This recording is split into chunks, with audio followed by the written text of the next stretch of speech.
Good morning, madam.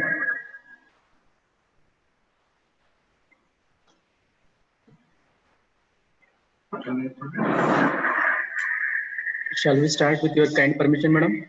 Yes, sir, please. Okay, thank you.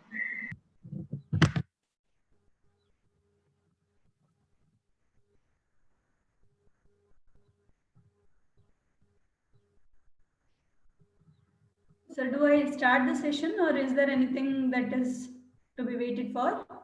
Madam, 1 minute. We will start with the inviting and guest introductions.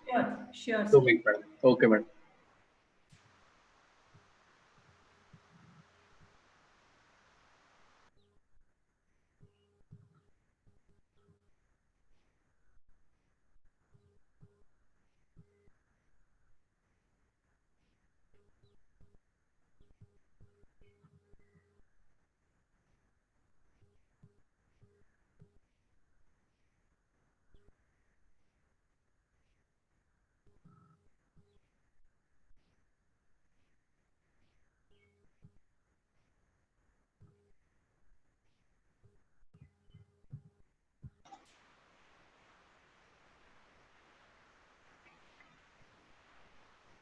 Good morning to all. Shubha Suprabhatam.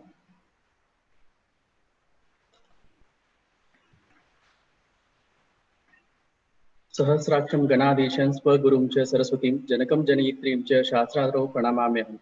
Ragadirogan Satana Saktana Sheshikaya Prasutana Sheshan Autukya Moharadithan Jagana Yopura Vaidhaya Namastu Tasmai. Saluting to all the doctors, respectful Vaidyas, Apta Janaha. Today we are beginning for the Samprabodhana Series 2, 2020. Today is the third day. Today we begin this topic with overview of a Padartha Vijnana paper 2 presented by Dr. Savita Shenoy Madam, SSCASRH, Bangalore. Let me proceed for the welcome. First and foremost, I welcome His Holiness and His blessing with Sriman Niranjana Pranavaswarupi Guru Mahanta Swamiji for a kind-heartedly blessing to us for producing Samprabodhana Series 2 webinar series. Pranamaha Swagataha. I welcome SVMVV Sangha, Chairman, Secretary, and all the board members of SVMVV Sanghas for supporting and giving an opportunity for producing, organizing the Samprabodhana 2020 Series 2. Thank you all and welcome you, sir. I welcome today's speaker, Dr. Savita Shenoy Madam, the Professor, Samhita Siddhanta Department, Sri Sri Ayurveda Medical College, Bangalore. I welcome you, Madam. Madam is going to present a topic on overview of Padartha Vijnana paper 2.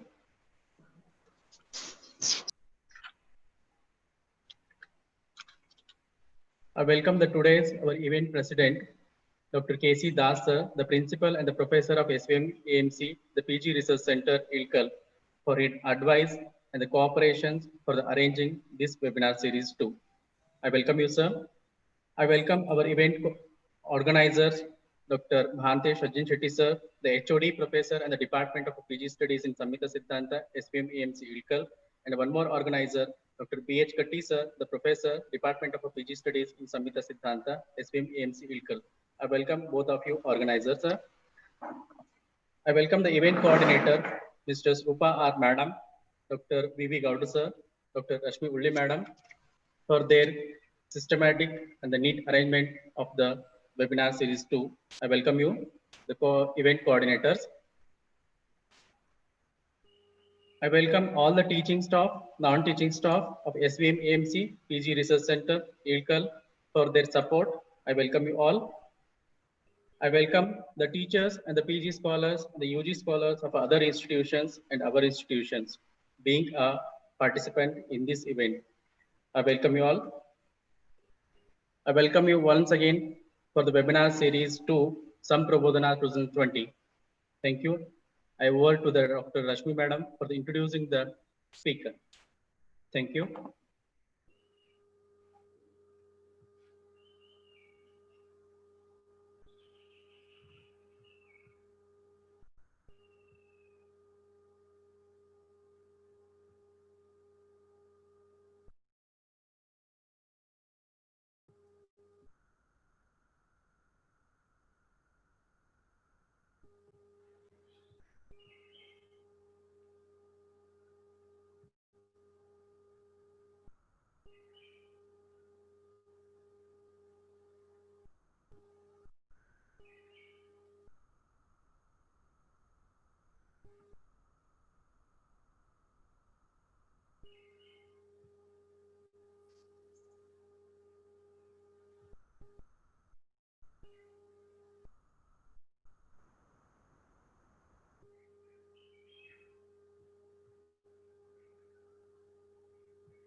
Good morning to all. It's an honor to introduce Dr. K. Savita R. Shenoy Madam, the Professor of Samhita Siddhanta, Sri Sri Ayurveda Medical College, Bangalore.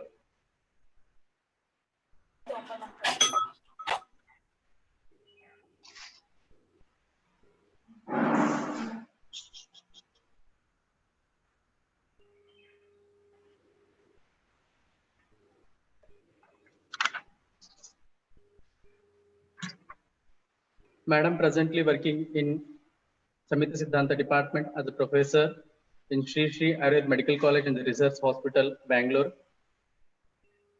Madam also had acquired a degree in Sanskrit and also the PhD. Presently, Madam is proceeding for the PhD in GMC Mysore, RGHS University.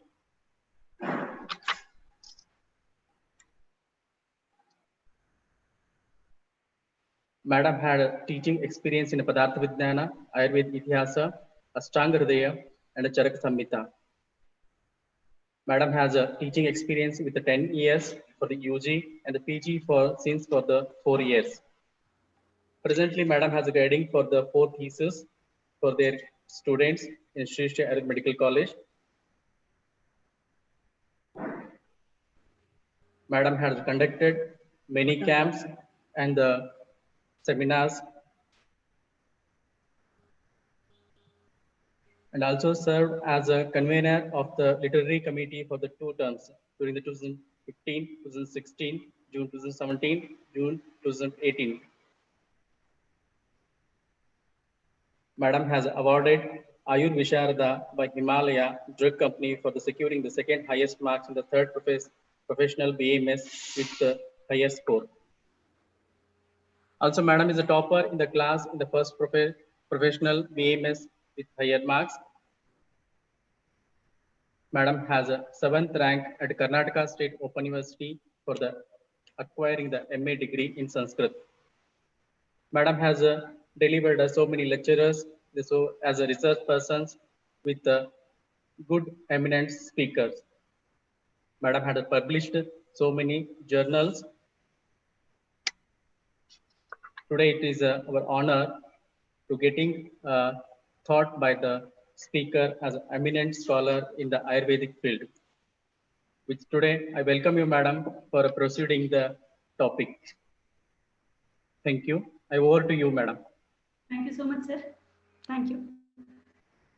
Firstly, I would like to thank Dr. K.C. Das, sir, the organizers, Dr. Mahantesh, sir, HOD Department of Samhita Siddhanta, and other organizers for having invited me.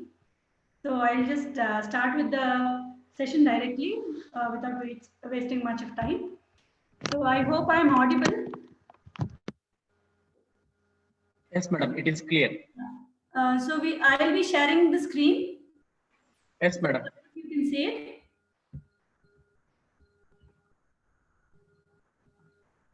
Okay, as you all know, the session today is about Padartha Vijnana Paper 2, an overview. So let me tell you, this is something which is covered for a year in the general thing. During your course within 2.5 years, it is best I tell you how much I am going to limit it and what is the purpose with which we are doing this session. Okay, so I am going to limit this to pramanas, all the pramanas, and karyakarana siddhanta. This will be the basic focus of today's session. Intention is that you get an overall gist of all these topics and an orientation for examination. So you should know what is important among these topics for your examination. So two purposes is the intention of this. One, to have overall understanding of all the syllabus points that come under this, and to have an orientation for exam, what is important in these syllabi points. Okay, so let's begin. How I am going to take the session is, I'll take up syllabus wise content under each topic. Like first syllabus point, what are the topics? Then I'll give you.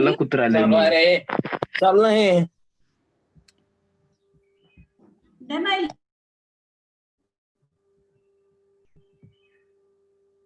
There seems to be some disturbance. Shall I go ahead, sir? Yes, madam. Continue. Yeah. Okay. So I'll tell you what comes under each topic. Then I'll give you a gist of what comes under those topics. Then I'll tell you probable questions expected for exam in that specific syllabus point. See, keeping in mind the UG students that are appearing, exam orientation and an overview is the purpose of this presentation. So let's see the first syllabus point, as you all know, is Pariksha, and the points under it are definition and significance, definition of terms like Prama, Prameya, Pramata, significance of and importance of Pramana. You have Chaturvida Pariksha Vidhi, then how all the Pramanas are put under Chaturvida Pramana or Trivida Pramana, and what is the practical application of Pariksha in Ayurveda. So these are the basic points that your syllabus wants you to learn. So let's have an overview. When we come to Pariksha word, let us understand Ayurveda uses the word Pariksha. The same is termed as Pramana in Darshanas. Okay, this word Pariksha is derived from Ikshu Sandarshane, where Ikshu means seeing or visualizing. Samyak Darshana. It is said Paritaha Iksha is Pariksha, seeing something or analyzing something in all its aspect. Paritaha is called as Pariksha. It includes Avekshanam, Avadharanam, Nishchayam cha. So it includes visualizing, analyzing, and concluding about something. So Pariksha is nothing but when you examine a thing by introspection, by asking, by seeing, by analyzing, and you arrive at a conclusion. So that is Pariksha. It is also said Parikshante Vyavasthapyante Vastu Swarupam Anaya iti Pariksha. When you, in organized manner, try and understand about a thing, Vastu Swarupa is understood in a Vyavastha Purvaka Vidhana. It is called as Pariksha. Coming to types of Pariksha, Ayurveda says everything in this world is divided into Sat and Asat. And to examine these entities, which are Sat and Asat, 4 Parikshas are told: Aptopadesha, Pratyaksha, Anumanam, Yuktishcha. This is Charakacharya's opinion. Sushruta mentions similar 4 pramanas, but instead of Yukti, he says Upamana. Okay, so these are the Chaturvida pramanas according to Ayurveda, called as Pariksha. Now coming to the next point, we were to learn the definitions of Prama, Pramata, Prameya and Pramana. See, whenever we examine what is our purpose, to reach a true knowledge. This true knowledge is called as Prama. Yathartha Anubhavaha Prama. Yathartha means Tadvati Tad Prakarako, as it is. Perceiving something as it is called as Yathartha, and such an experience is called as true knowledge or Prama. Then what is Pramata? Pramata is a person who is the seeker of this knowledge. We all are Pramatas. We are trying to get knowledge, right? So, Chetana Vishishta Purushaha Pramata. Any person who is living, who has soul, who is still living, is capable of getting knowledge is called as pramata. What is prameya? Prameya is pramanena adhigato arthaha prameyaha. Through pramanas, various sources, the thing about which you are trying to get knowledge is prameya. So everything in the world is prameya. This is the first thing you should understand. Everything in the world is prameya because they give us one or the other knowledge. All the padarthas are therefore prameyas. Finally, what is pramana? Pramana is the tool or media or the source which helps us to get true knowledge. So pramata gets the knowledge about prameya through the pramanas. And what is the final conclusion? What we get? The knowledge is called prama. These are interrelated entities. So pramana is defined as pramakaranam pramanam. Yes, Aishwarya or somebody is raising the hand. Is there any question? Please feel free to ask. Yes. In between the session, anywhere you want me to explain something further or there is doubt, feel free to unmute yourself and ask. Okay. I'll go ahead otherwise. Pramakaranam pramanam. Prama is true knowledge. Karana is tool, source or instrument. So any instrument or source that helps us to get true knowledge is pramana. What is karana? Asadharanam karanam karanam. A unique cause or instrument is called as karana, and all the pramanas are karanas, tools to get true knowledge. So derivation of this word pramana is pra prefix ma dhatu plut suffix is brought together to make the word pramana. It is said yathartha anubhavaha prama tat sadhanam pramanam. True experience is called as prama, and the instrument to get this is called as pramana. Now let's see, this jnana or knowledge can be divided into two, smriti and anubhava. Anything that is belonging to present tense, knowledge in present, is called as anubhava or experience. If the knowledge belongs to past, it is called smriti. Previous experiences are called as smriti.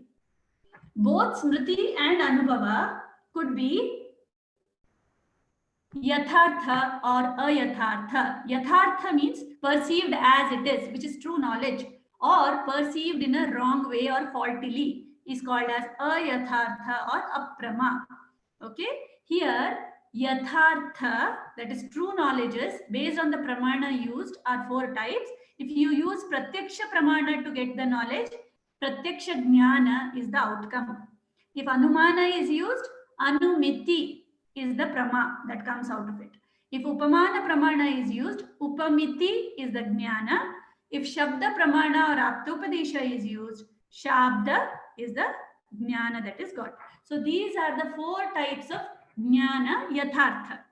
If it is ayathartha, faulty approach, if you get wrong knowledge, what are the types of wrong knowledges? Samshaya, doubtful knowledge. Viparyaya, contradictory or opposite to truth.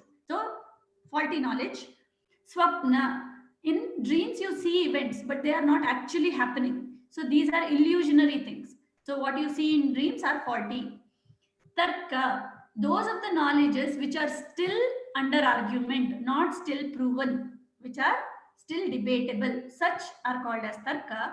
Anadhyavasaya is, if your mind is preoccupied with something, then perceiving other knowledge is not possible.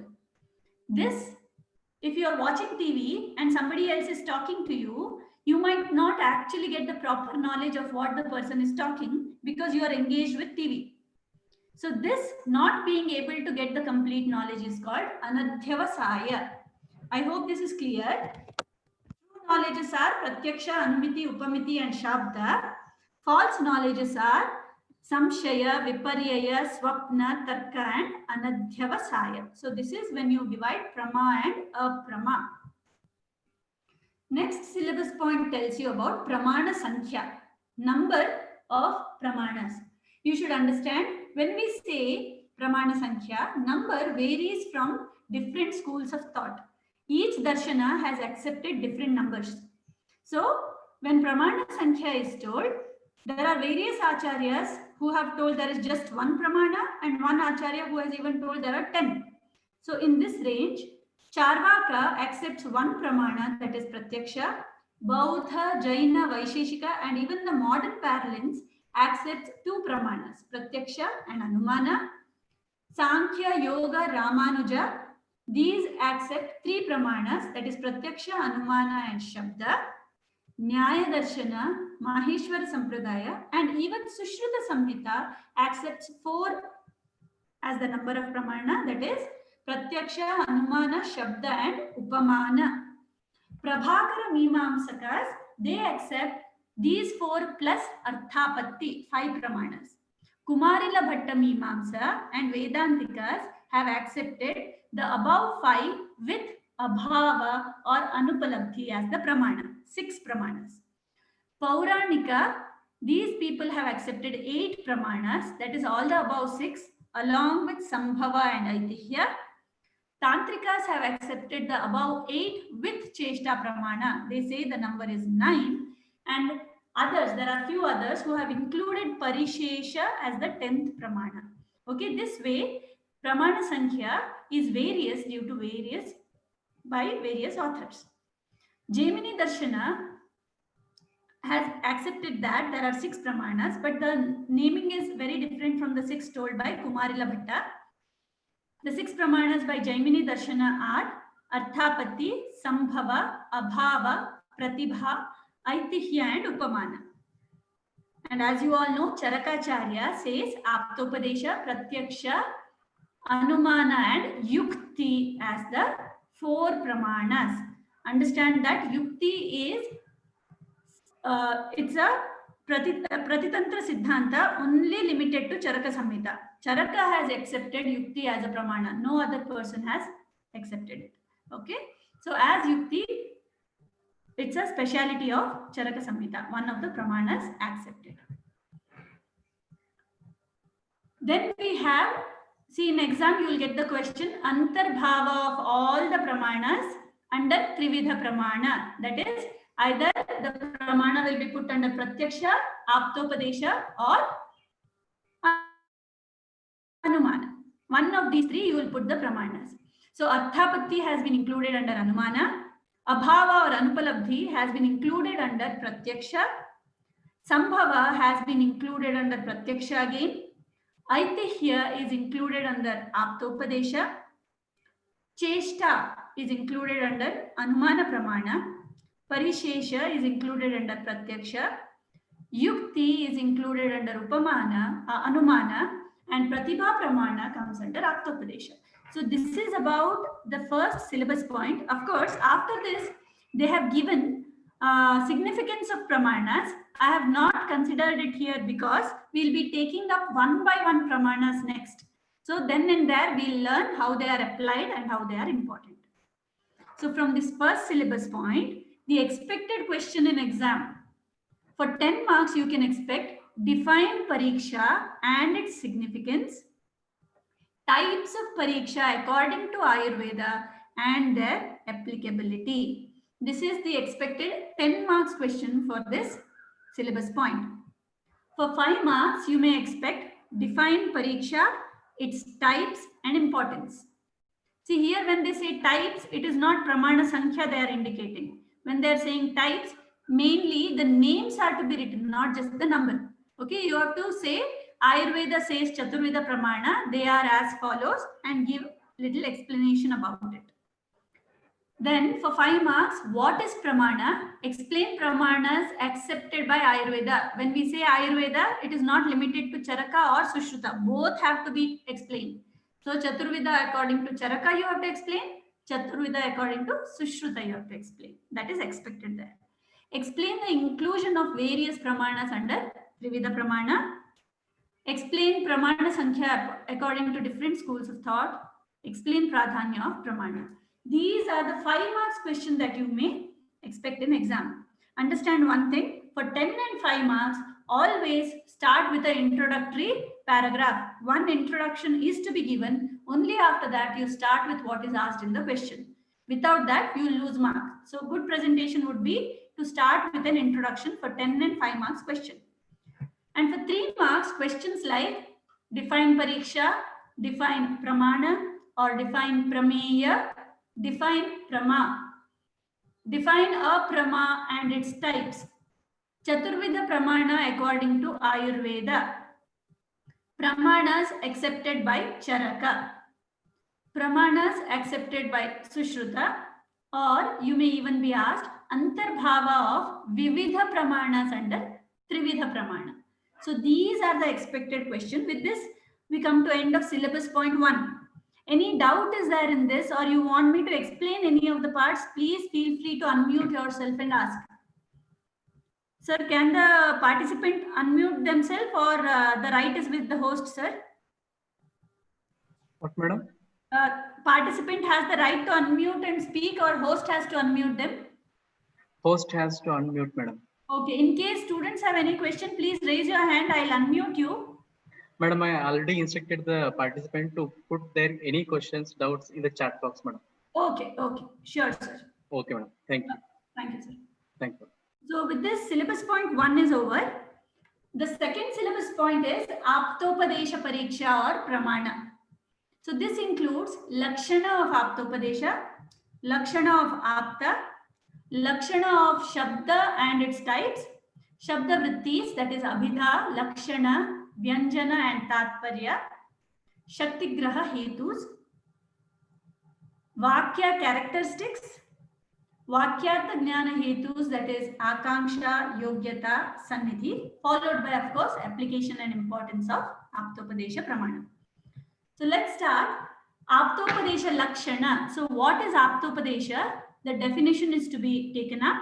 Aptopadesha Aptavachanam. The words or preachings of Aptas is Aptopadesha. Aptashrutihi Aptavachanam. All the documented or handed over matter from generations through elders and Aptas is called as Aptavachana. Aitihyam Nama Aptopadesha Vedadi. Veda and historical facts all come under Aptopadesha. So this is how you explain what is Aptopadesha. Okay, there are 3 charts. Let me just see if there is any doubt. Okay, none. Apta Lakshana. So when we are saying Aptopadesha is the speech or the preachings by Apta, we should know who is Apta. So Apta Lakshana, it is compulsory exam. Rajatanovyam nirmuktaha tapo jnana balena ye yesham trikalam amalam jnanam avyahatam sada aptaha shishtaha vibuddhaha te tesham vakyam asamshayam satyam vakshanti te kasmat asatyam nirajastamaha. So aptas are those who are nirmukta, nisheshena mukta. They do not have any of the bad qualities associated with rajas and tamas. Due to their tapa bala and jnana bala, they have attained powers such that they have jnana of trikala, past, present and future. They have amala jnana. So jnana which is totally pure, without any impurities. Avyahata, unobstructed knowledge. These aptas are also called as Shishta or Vibuddha. They never tell false, as they are devoid of the faults of Rajas and Tamas. So this is how Aptas have been defined. In case a 2 marks question comes about who are Aptas, writing this definition, 3 marks question, give a 1-liner introduction and explain this shloka, that should be enough. In case the same is asked for 5 marks, another shloka is to be written. Apta hi avitarka smriti vibhaga vidaha nishpriti upatapadarshinaschya tesham evam gunayogat yat vachanam tat pramanam. So aptas are those whose knowledge is undisputable, which is always true. Vibhaga vidaha, they know all the classifications very well. They neither have attachment nor hatred towards any people. They see everybody impartially. Due to these type of characters, these people always say pramana vachana, true speech only. So these are how Apta is defined or characterized. Then Shabda is the next word that is there in your syllabus. Shabdaha Varna Samamnayaha. Shabdam Varna Samamnayaha. Group of letters is called a word. And now this word, you know, is very capable of giving meaning. This capacity is called Shakti. Shabda is having classification according to various people. According to Vyakarana, grammar, Shabda is divided into Dhvanyatmaka and Varnatmaka. Dhvanyatmaka means they are just sounds. They don't convey much meaning. It could be musical sounds, it could be horn sounds, okay? All these sounds which cannot be written, okay? Script and verbal thing is not there. These are sounds. General sounds are called as Dhvanyatmaka Shabda. Varnatmaka is which can be represented by script, which can be spoken, are called Varnatmaka. Varnatmaka can be Sarthaka or Nirarthaka. It could be meaningful or meaningless words, but they can be written down. So this is the two-way classification given by Vyakarana. Nyaya Darshana says Shabda is Drishtartha and Adrishtartha. That which can be visualized and experienced easily is Drishtartha. That which is out of the bounds of our direct perception but exist, like Moksha, Punarjanma, those are Adrishtartha according to Nyaya Darshana. This is two-way classification. Charaka says Shabda is of four types: Drishtartha, Adrishtartha, Satya and Anrita. Drishtartha is visible, perceptible truths. Adrishtartha is invisible, imperceivable but present. Satya is truths. Anrita is faulty things or lies. So these are the divisions given by various schools of thought. Then, as I said, there is a word called Shakti. Shakti means power or capacity. That's attributed to a word. Soon as I say a word, some meaning is conveyed. This power of the word to convey some meaning is called as Shakti. It is said, Shaktischa padena saha padarthasya sambandha. The relation between the word and its meaning, that is called as Shakti. Because there is this relation, soon as I utter a word, you get a meaning, right? Asmat padat ayam artham bodhavyam iti. By this word, this meaning is to be derived. That which decides is called as Shakti. Shakti is of two types: Avayava Shakti or Yoga Shakti, Samudaya Shakti or Rudha Shakti, Avayava Samudaya Shakti or Yoga Rudha Shakti. Avayava Shakti is when you can grammatically disintegrate a word and derive a meaning. By Avayava, by grammatical derivation, meaning is got from a word, it is called Avaya Shakti. Samudaya is you cannot break it down grammatically, but it has been used traditionally by forefathers and you know the meaning because of usage. That is Samudaya. Avayava Samudaya is when you have to merge both the types, grammatical as well as what is told by generation. You merge together and get the knowledge is called Avayava Samudaya Shakti. Okay. So these are the three types of Shakti. I request not just to drop in chat box if you have doubt. Please raise your hand because immediate notification comes. When you raise the hand, I will unmute you. You can ask questions. If at all you need any explanation anywhere. See, I am giving only a gist. I am not going much into details because this is a large portion that I have to cover, right? And considering this has been done in the class, and also I think this webinar series will be covering these topics in more detail. I am giving you a gist, an overview to understand. Anywhere you want further explanation, please raise your hand. I will unmute you. You can ask. I'll explain. Okay. Next question that is generally asked in exam is Shakti Graha Hetu. Here, Shakti Graha Hetu means tools or ways to grasp proper knowledge. Graha is grasp of meaning of a word. How to get proper meanings? You need various sources. Those are Vyakarana, grammar helps you. Upamana, comparison. Kosha, dictionaries. Apta Vyakhya, explanation by elders. Vyavahara, by general usage. Vakya Shesha, if one word is not understood, if the nearby word with it is understood, so contextually you will get the meaning. Vivritter Vadanti, when you read meanings in detail about that word. Single word, meaning given in detail. Details will tell you the meaning. Sanidhyat Siddhapadasya Vriddhaha, when it is associated with another word. If another word is understood, there is possibility you can try and understand this because of Sanidhya. So all these are the ways or media how you can understand or grasp knowledges about the meaning of a word. So these are called Shakti Graha Hetu. This is repeatedly asked in exam for 2 or 5 marks, Shakti Graha Hetu. If it is given for 5 marks, see to it you also write what is Shakti and types of Shakti, then say what is Shakti Graha Hetu. If it is asked for 3 marks, you just give an introduction and write the last shloka, Shakti Graha Hetus. That shloka is sufficient if it is just for 3 marks. There is something called Shabda Vritti or Shabdartha Bodhaka Vritti. What is this?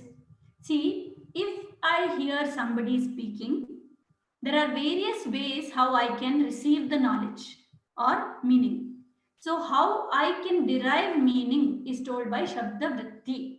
What is the Vritti? Vritti is profession or action. What is the main action or karma of the Shabda is to convey meaning. How all it conveys meaning is told here.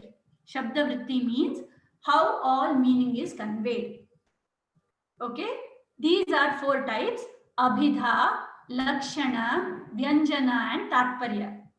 Abhidha here means the primary meaning. Soon as you listen, literal meaning what you get is called as Abhidha Vritti. So deriving the meaning as it is, Abhidha. Lakshana and Vyanjana Vrittis are secondary meanings. Hidden meanings are taken out.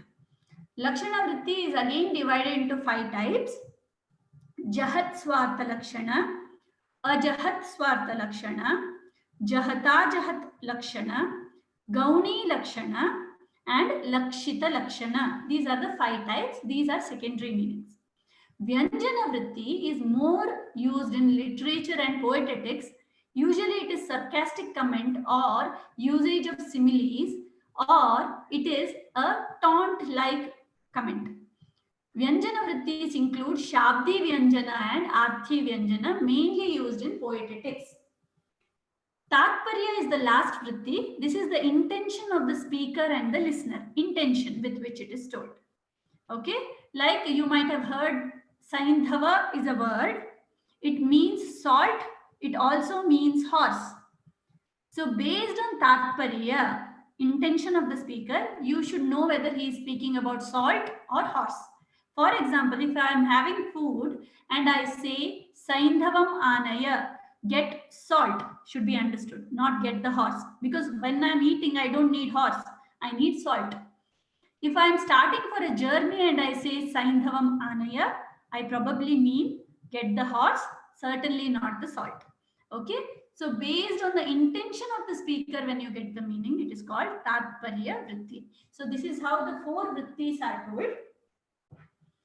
Then comes Vakya. What is a Vakya? You know, Shabda is combination of letters. Vakya is combination of words. Vakyam Padasamuhaha. And this Vakya or sentence is of 2 types, Vaidikam, Laukikam cha. And now Vaidika is Veda related Vakyas. These are Ishvara Ukta, not written or not told by humans. It is Ishvara Ukta, hence everything told in Veda is a Pramana. Laukika Vakya, that is general things that we speak, could be spoken by Aptas or could be spoken by commoners. Those spoken by Apta are Pramana, are always true. Those spoken by general public like us is still refutable. It could be Pramana, it could be Apramana. You have to argue on that, right? So only Vaidika Vakya and Apta Ukta Laukika Vakya are Pramanas. All the other statements are something we can argue upon. It is yet to be proven as right or wrong. So this is about Vakya. Under this you have Vakyartha Jnana Hetu. Please do not get confused between Shabda Vritti and Vakyartha Jnana Hetu. Shabda Vritti is how you get meaning. Vakyartha Jnana Hetu is how should you frame a sentence such that it gives proper meaning. So it is how you should form a sentence, how you should speak, how you should write a book. For that, what is essential is Vakyartha Jnana Hetu. These are Akanksha, Yogyata and Sannidhi. Akanksha means expected words. All the expected words should be there in a sentence. I cannot just say elephant, horse. It conveys no meaning. If I say elephant is not as fat as a horse, elephant is fatter than a horse. If I say fatter than a horse, now it makes sense. I have added some words. If I say Ayurveda and modern medicine. So these are two names of the medicine. What did you understand? If I say Ayurveda is eternal, unlike modern medicine. Now I am adding words like is eternal, etc. These are expected words. These linking words in the sentence which are expected are called as akanksha. So you should always speak a sentence completely. That is akanksha. What is yogyata? Yogyata is capacity of a sentence to convey properly. See, if I say one should irrigate the land with fire, do I make sense? No, you cannot irrigate using fire. The sentence should have been irrigate the land with water. Jalena sincheta. It is not Agnina sincheta. Jalena sincheta is yogya. Proper meaning is conveyed. So when you speak a sentence, it should have yogyata. Last is sannidhi or asati. Sannidhi means uttering the words one after the other without much delay. See, if I tell a word now and after half an hour I tell another word, people won't even know that word belonged to the same sentence which I spoke earlier. So you should always speak the sentence with words one after the other uttered without delay. This is called sannidhi. So this is how you should speak, write or tell things so that it is understood well. So that is called Vakyartha, Jnana Hetu, Akanksha, Yogyata and Sannidhi are the three. I hope Shabda Vritti and Vakyartha Jnana Hetu difference is understood, because in exam usually people interchange it and write and lose all the marks. So I repeat again, Shabda Vritti. Please learn the words as Abhida Vritti, Lakshana Vritti, Vyanjana Vritti and Tatparya Vritti so that you remember it comes under Vritti. Vakyartha Jnana Hetus are Akanksha, Yogyata and Sannidhi. Okay, hope this is clear. Any doubt is there, please raise your hand so that I'll clear the doubts then and there. Coming to importance and application of Aptopadesha. As you all know, we are not only science for life, mainly we focus at treating also. So Roga Vishesha Vijnana, knowing or diagnosing disease is one of our main focus, for which Aptopadesha, Pratyaksha and Anumana are the main pramanas. Among these two, Aptopadesha is not only a pramana, it in itself is knowledge. Aptopadesha in itself is knowledge. Aptopadesha helps us to see what we cannot see through Pratyaksha. So what all dravyas are Apratyaksha and Alaukika can be understood by Aptopadesha. Aptopadesha therefore helps us to understand entities like Indriya, Manas, Atma, Punarjanma, Moksha, Karmaphala, Ishvara, Pragrupa Lakshanas of Vyadhi is told in the text first. Only then we can see it in the patient. Upashaya, Samprapti, Chikitsa, Pathya, Aushada, all this is known to us through Aptopadesha only. So Aptopadesha happens to be the base for all other pramanas. See, even if you see a patient is having yellowness all over the body, if a general person sees it, he should have been told by a book or a person that yellowness of the body indicates Kamala. This is told by somebody. That is, Aptopadesha is required first. Even though Pratyaksha is very valid, you will not know it is jaundice if you are not told or taught by somebody. So Aptopadesha happens to be the base even for Pratyaksha. So Aptopadesha, Pratyaksha, Anumana put together help us to diagnose Vyadhi, and Anumana and Pratyaksha both require the base of Aptopadesha to be understood. So Vyadhi Jnana is totally based on the teachings of Aptopadesha. Hence the importance and application of Aptopadesha as a pramana. So this is syllabus point 2. The questions expected from this are, for 10 marks you may expect define Aptopadesha and Aptalakshana, explain Shabda and its types in detail. So this is one question that you can expect. Another question is, what is Vakya? Remember, Vakya is Padasamuha. There are two types, Laukika and Vaidika. That you have to explain here. Explain Vakyartha Jnana Hetu. As I said, Vakyartha Jnana Hetus are Akanksha, Yogyata, Sannidhi. A detailed explanation with example is expected here. Define Aptopadesha and Shabda. Explain in detail Shabda Vrittis. Shabda vrittis are 4. Abhidha, Lakshana, Vyanjana and Tatparya. That is to be explained here under Shabda vrittis. Aptopadesha and Shabda definition we have already covered. Explain Aptopadesha and Apta. What is Shakti? Okay. What is Shakti? Shakti is Padena Saha Padarthasya Sambandha. Shakti is the power of the word to convey meaning, which is, then next part of the question says types of Shakti, Avayava Shakti, Samudaya Shakti and Avayava Samudaya Shakti. Explain Shakti Graha Hetu. You will say Upamana, Kosha, Siddhapada, all those are to be mentioned here for 10 marks. For 5 marks, the expected question is define Apta Lakshana and Aptopadesha, give definitions. Enumerate, just give the names of Shabda Vritti and Vakyartha Jnana Hetu. Here, explanation of Shabdartha Bodhaka Vritti and Vakyartha Jnana Hetu is not expected. You need to just enumerate them. Another 5 marks question could be explain Shabda Vritti in detail. Now, this Abhida, Lakshana, Vyanjana and Tatparya is to be enumerated and explained with examples. Explain Vakyartha Jnana Hetu in detail. Akanksha, Yogyata, Sannidhi is to be explained and examples are to be given. Define Shabda and its types. So define Shabda as Varna Samamnaya and then types told by Vyakarana, Nyaya Darshana and Charaka is to be told. What is Shakti? Explain its types and Shakti Graha Hetu is another 5 marks question. Shakti is Padasya Saha Padarthasya Sambandha and types are Avayava Samudaya and Avayava Samudaya Shakti and Shakti Graha Hetus are again Upamana, Kosha, etc. So this is the expected answer for 5 marks. For 3 marks, Apta Lakshana may be asked. Aptopadesha definition may be asked. Vakyartha Jnana Hetu, enumeration and brief explanation expected. Shabda Vrittis, enumeration and brief explanation expected.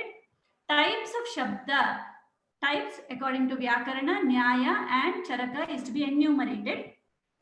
Shakti Graha Hetus, enumeration is sufficient. Types of Shakti, the 3 types of Shakti and one example can be given for 3 marks.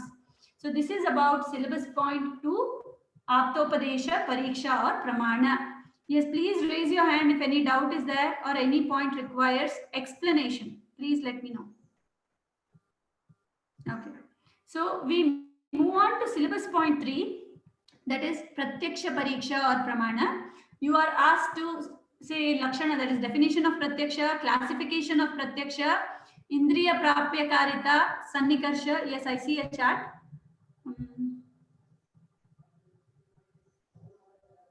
For 3 marks, what all to write is the question that has been asked. See, earlier it was 2 marks. I would have said whatever is asked in question, just write that and finish. But because now it is 3 marks, see to it that you all at least write a 1-line introduction. For example, if they ask Shabda Vrittis, you say this comes under Aptopadesha Pramana. Shabdartha Bodhaka Vritti means the various ways how we can derive meaning from sentences or words. These are 3 in number. They are as follows: Abhida Vritti, Lakshana Vritti, Vyanjana Vritti and Tatparya Vritti. Then you say Abhida Vritti is primary meaning. Give one example. Lakshana Vritti is of 5 types. Just enumerate. Name the 5 types. Enough.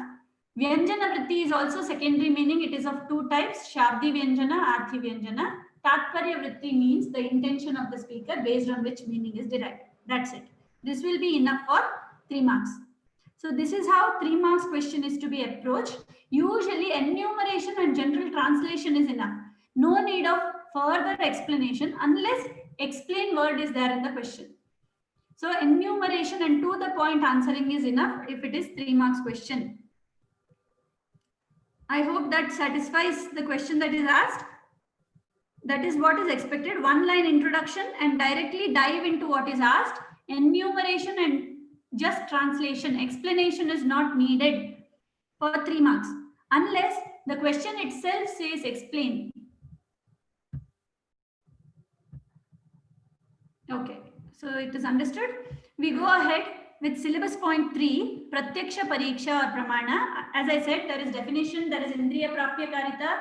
Sannikarshas have been spoken here. Indriya Lakshana, classification of Indriya, Indriya Panchaka, and Panchabhautikatva of Indriya, and Tulya Yonitva. All this I'll tell what it is.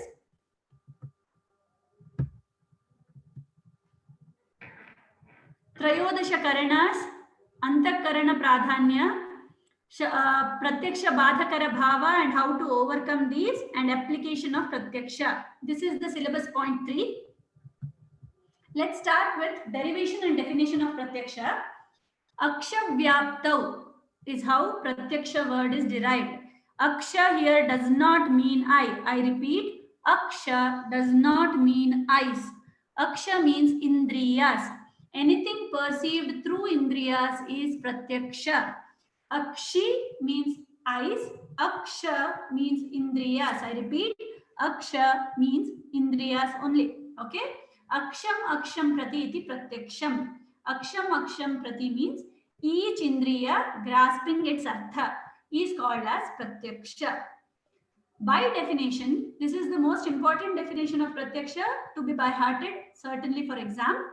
Atmendriya mano arthanam sannikarshat pravartate vyakta tadatve ya buddhi pratyaksham sa nirichyate. Pratyaksha is that jnana which is derived by the sannikarsha or combination of atma, indriya, mana and artha at a given time, at present tense, vyakta tadatve, at the very moment. When all the four entities combine, what knowledge comes out in present tense is called as pratyaksha. I have made vyakta tadatve red to indicate that it is present tense. Pratyaksha is always in present. See, I am seeing something now. If I move my eyes from that thing to another thing, what I saw earlier is already smriti. It is no more anubhava. Okay? So at present, what I see becomes my knowledge. So pratyaksha is a knowledge related to present tense. At that moment, whichever artha my indriya contacts is the knowledge I am getting about. So pratyaksha belongs to present tense. Once present tense is lost, it goes to smriti, memory. Okay? I hope that is clear. Now coming to classification of pratyaksha. See, understand this properly. Nirvikalpaka and savikalpaka are two types of pratyaksha. Rather than seeing these as types, let us understand this as stages. Whenever you see or touch or perceive a thing for the first time, you don't have the complete knowledge. You get a gross knowledge about the thing. This gross superficial knowledge, first stage knowledge, is called nirvikalpaka. Fine knowledge is not there. You do not have knowledge of it, its character, its color, all the details you don't have knowledge about. So vague superficial first stage knowledge is called as nirvikalpaka. Okay, it's a very superficial knowledge. Once you know more about the thing, you get to know the rupa, akriti, varna, etc. in detail. All the details are known. It is called savikalpaka jnana. That's why nirvikalpaka is called prathama pinda jnana. As soon as you see one thing, gross knowledge that you get is nirvikalpaka. Savikalpaka is dvitiya tritiyadi pinda. You see it for the second time, third time, you analyze it more and know more about it. That is savikalpaka jnana. Okay. So now you have gross or superficial knowledge. You have clear-cut knowledge. That is savikalpaka. Now clear knowledges are again divided into two. Laukika and alaukika. Laukika is very much that we all can perceive. Alaukika is something where direct perception by indriya is not seen. I will explain. Laukika is where indriya contacts its artha and gets the knowledge. With eyes you see, with touch you sense, with hearing, with ear you hear, with tongue you taste, and with nose you smell. This is general perception, laukika. With mind you perceive sukha and dukkha. This is also general perception, laukika. So bahya indriya and abhyantara indriya pratyaksha are two types. In bahya indriya you have panchajnana indriya. In abhyantara indriya you have manas. So panchajnana indriya related arthas and manas related sukha dukkha all come under laukika. What is alaukika? Here also, because it is pratyaksha pramana, indriya is involved. but there is no direct relation between Indriya and the required Artha. For example, it is of three types: Samanya Lakshana Pratyasati, Jnana Lakshana Pratyasati, and Yogaja Pratyasati. Samanya Lakshana is knowing something due to commonness. For example, if I see one dog in front of me, I can without fail, not having seen other dogs in the world, say if I see dog elsewhere, I can identify it. It is as if I have seen all the dogs in the world. But actually my eyes did not contact any other dogs, right? I'm just seeing one dog in front of my eyes. Because there is commonness between all the dogs, I can say I can recognize all the dogs in the world as if I have seen all of them. This is called Samanya Lakshana. Due to commonness, I see one patient of Kamala, I can strongly, confidently say I can identify all others. This is by Samanya Lakshana, though I don't actually see all the patient at this given moment. Jnana Lakshana is based on your knowledge, previous knowledge. If you identify something now, like I have touched fire earlier by mistake and know it is hot. Next time I see the fire, seeing fire is not touching it. I see and I already recognize it is hot. Why? Because I have the knowledge from the previous experience. That is Jnana Lakshana Pratyasati. I see fire, but I sense touch. So Indriya involved is different, Artha perceived is different. But this is because of the previous knowledge. Therefore, it is called Jnana Lakshana Pratyasati. The last one is Yogaja. This is not possible for everyone. It is basically possible for yogis who have had the power of meditation and yoga. Ashtanga yogas are done. These people have siddhi. These people can see beyond the space and time. These people can sit here and tell you what is happening elsewhere. These people can also tell you what is going to happen in future, what is happened in past can be told by these people. Such powers are called as Yogaja Pratyasati. It is of two types, Yukta and Yunjana. Yukta are those people who have this power always. Anytime you ask them, they'll tell you. Yunjana are those people, once you ask them something, they will go into a state of meditation and then tell you. They do not have this power always. They can go into a state of meditation and get this power. So those are Yunjana. So this is the classification of Pratyaksha. And this is one of the most important questions for exam. Usually 10 marks when they ask to define Pratyaksha and classify it. So classification of Pratyaksha is very important for exam. I hope there is no doubt till here.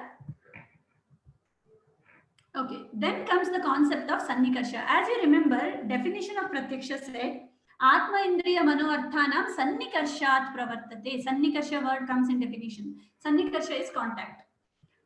So this Sannikarsha is Vishaya Indriya Sambandha Vyaparo Sannikarshaha. The contact between Vishaya and Indriya that leads to knowledge is called as Sannikarsha. This is of 6 types. Now let me tell you again, these are not actually types, these are stages.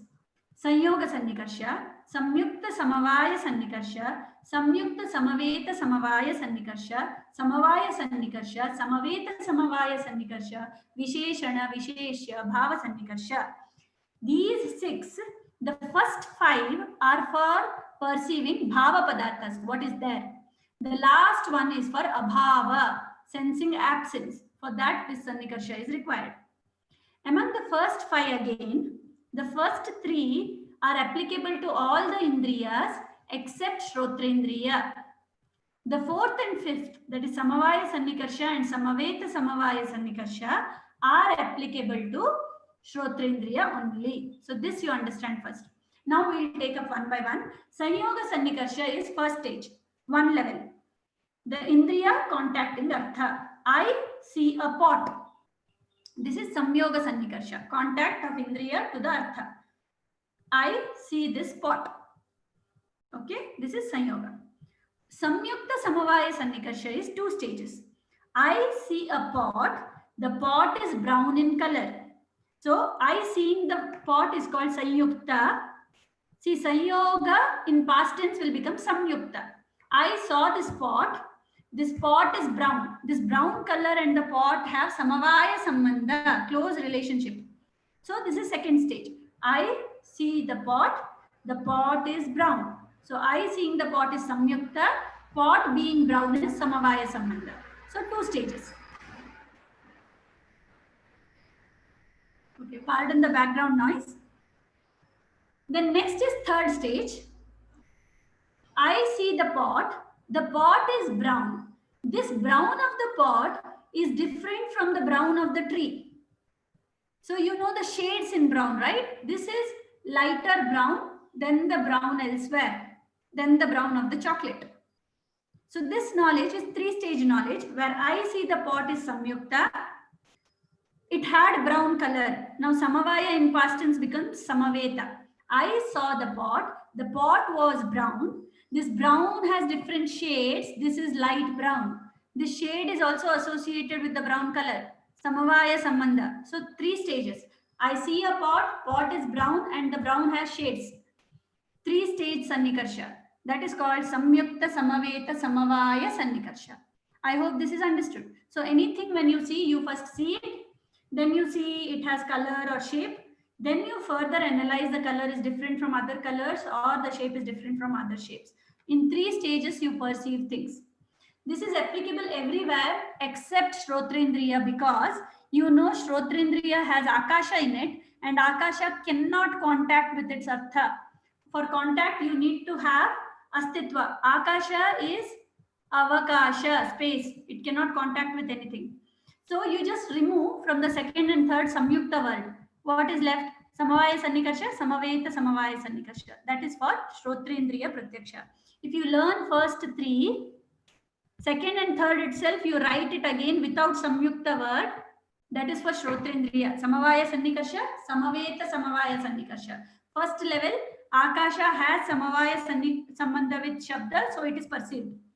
Samaveta Samavaya is I perceive a sound. This sound is either sweet voice, it is harsh voice, it is loud voice, it is feeble voice. All this is in Samavaya Sambandha with the Shabda. Second stage. First stage in perceiving voice is, first stage is Akasha has Samavaya Sambandha with Shabda, hence it is perceived. So perceiving sound. Second stage is I perceive the sound and I understand whether it is loud noise, it is low noise, it is sweet voice, it is harsh voice, all this variation, that is second stage, Samaveta Samavaya Sannikarsha. The last one is Visheshana Visheshya Bhava Sannikarsha. This is for knowing abhava, absence. Understand, Visheshana is speciality. Here the speciality is absence. Visheshana is absence here. What is Visheshya? The place where the absence is there. Bhava Sannikarsha means perceiving by Sannikarsha. What is perceived by Sannikarsha? You perceive the absence of something in a place by this Sannikarsha. For example, you people have this mobile screen or laptop screen in front of you. If I see this, it is Samyoga Sannikarsha. At once, I stop sharing this PPT. So on your mobile screen, the PPT is absent. So this absence of PPT on your screen will be Visheshana. Your screen will be Visheshya, the place where that PPT was there previously. Bhava, you will see that PPT is no more there, right? Even absence will be seen. You will see on your screen that PPT is no more there. Perceiving or sensing the absence of something in a place is called Visheshana, Visheshya, Bhava Sannikarsha. Visheshana is absence. Visheshya is place where it is absent. Bhava Sannikarsha means you should perceive that absence. So this is about the Shat Sannikarsha. I hope it is clear. Please ask if there is any doubt. I will clarify. This is understood? Okay, so we'll go ahead. Then comes the word Indriya. You understand Indriya is the most essential thing in Pratyaksha because Aksha is involved in Pratyaksha word itself. Indriya is derived from Shabda Indra. It is said Indra Matma Tasya Sadhanam Indriyam. Indra is representing Atma and Atma means us, we all. And our sadhana or tool to get knowledge is called Indriya. Indriya is our sadhana or tool to get knowledge. Coming to Indriya Bheda, you all know there are Ekadasha Indriyas, 11 Indriyas, 5 Jnanendriya, 5 Karmendriya and 1 Ubhayendriya Manas. How this Indriya originated? So there are 2 theories. Sankhya Darshana says that Indriyas are Ahankarika, born out of Ahankara. You know that Sattva and Rajas got together to form Indriyas. So Ahamkarika origin is told by Sankhya. But Ayurveda believes Indriyas are Panchabhautika. It says Bhautikani cha Indriyani Ayurvede Varanyante because Sarvam Dravyam Panchabhautikam Asmin Arthe. Anything and everything is in the world is Panchabhautika. And Indriyas are also nourished and maintained by Ahara, which is Panchabhautika. They function well when you are taking proper Ahara. Hence, they are also Bhautika.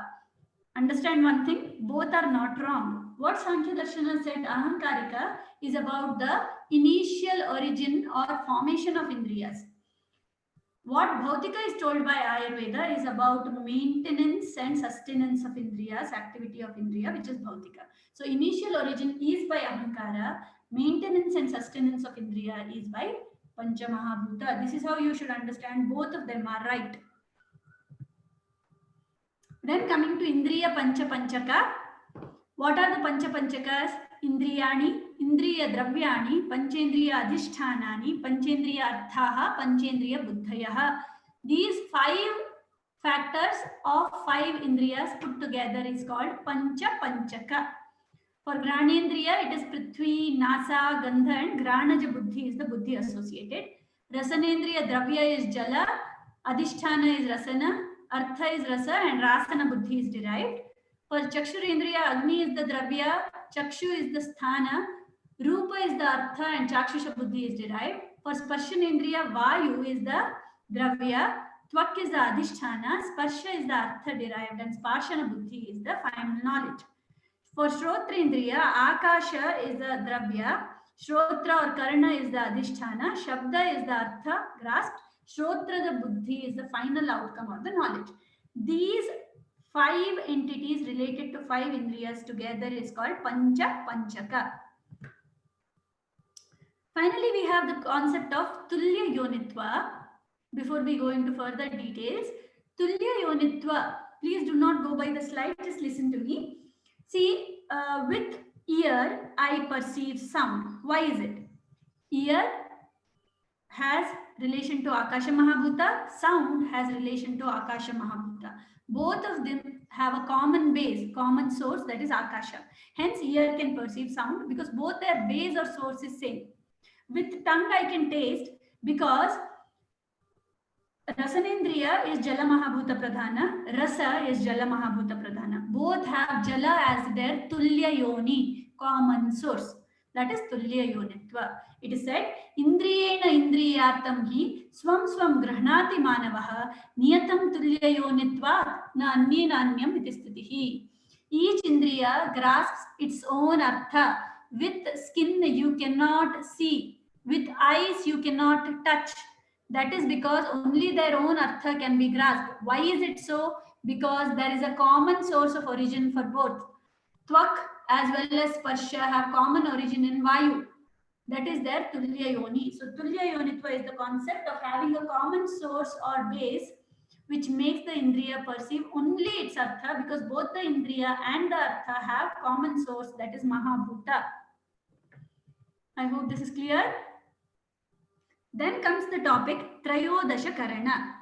Whenever this topic is asked in exam, please introduce by saying Trayodasha means 13, Karana means tool or source.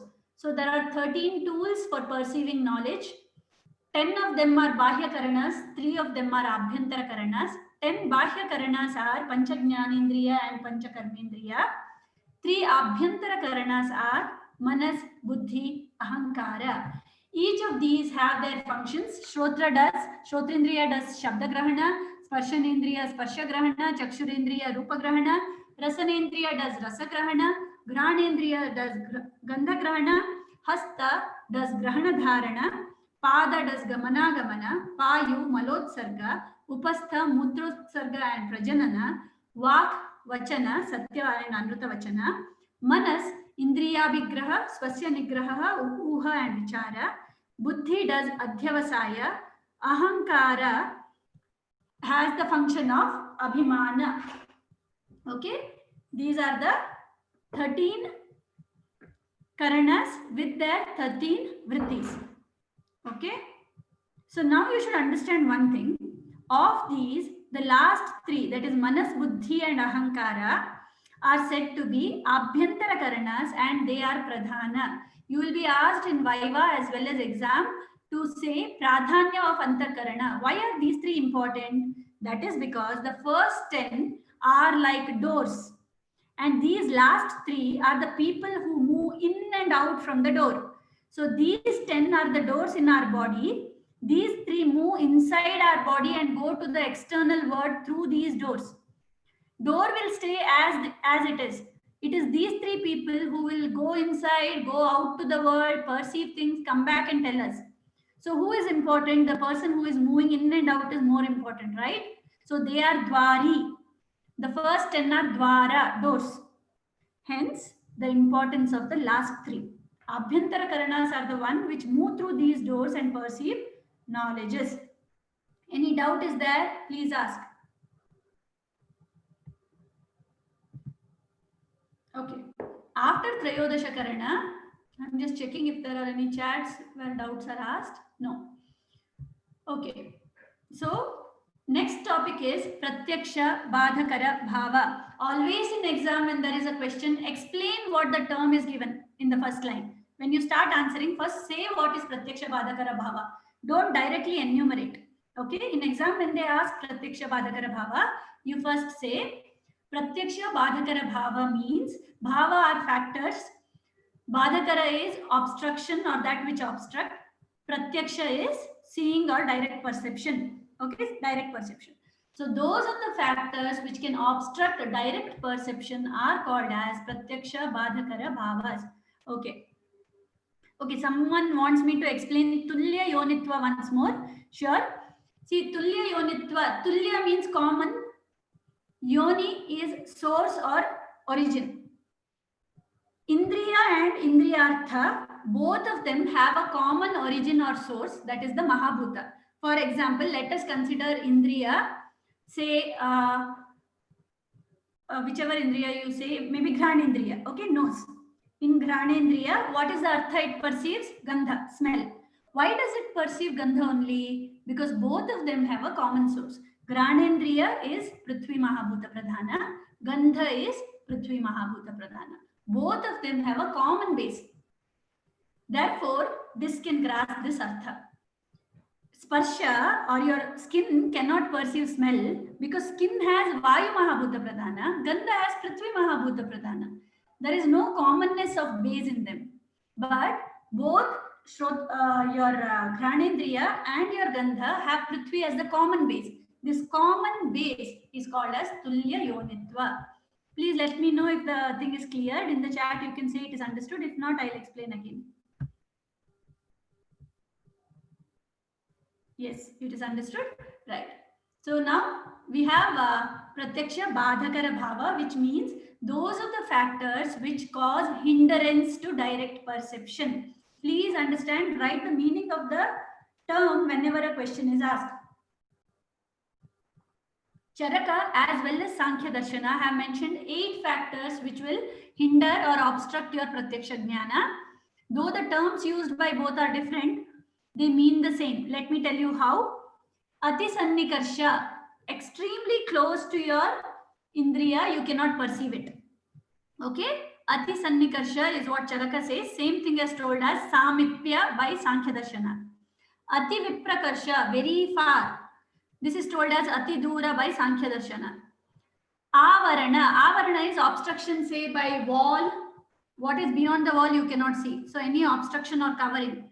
That is told as Vyavadhana by Sankhya Darshana. Karana Daurbalya, that is impairment or destruction of Indriya, is told by Charaka.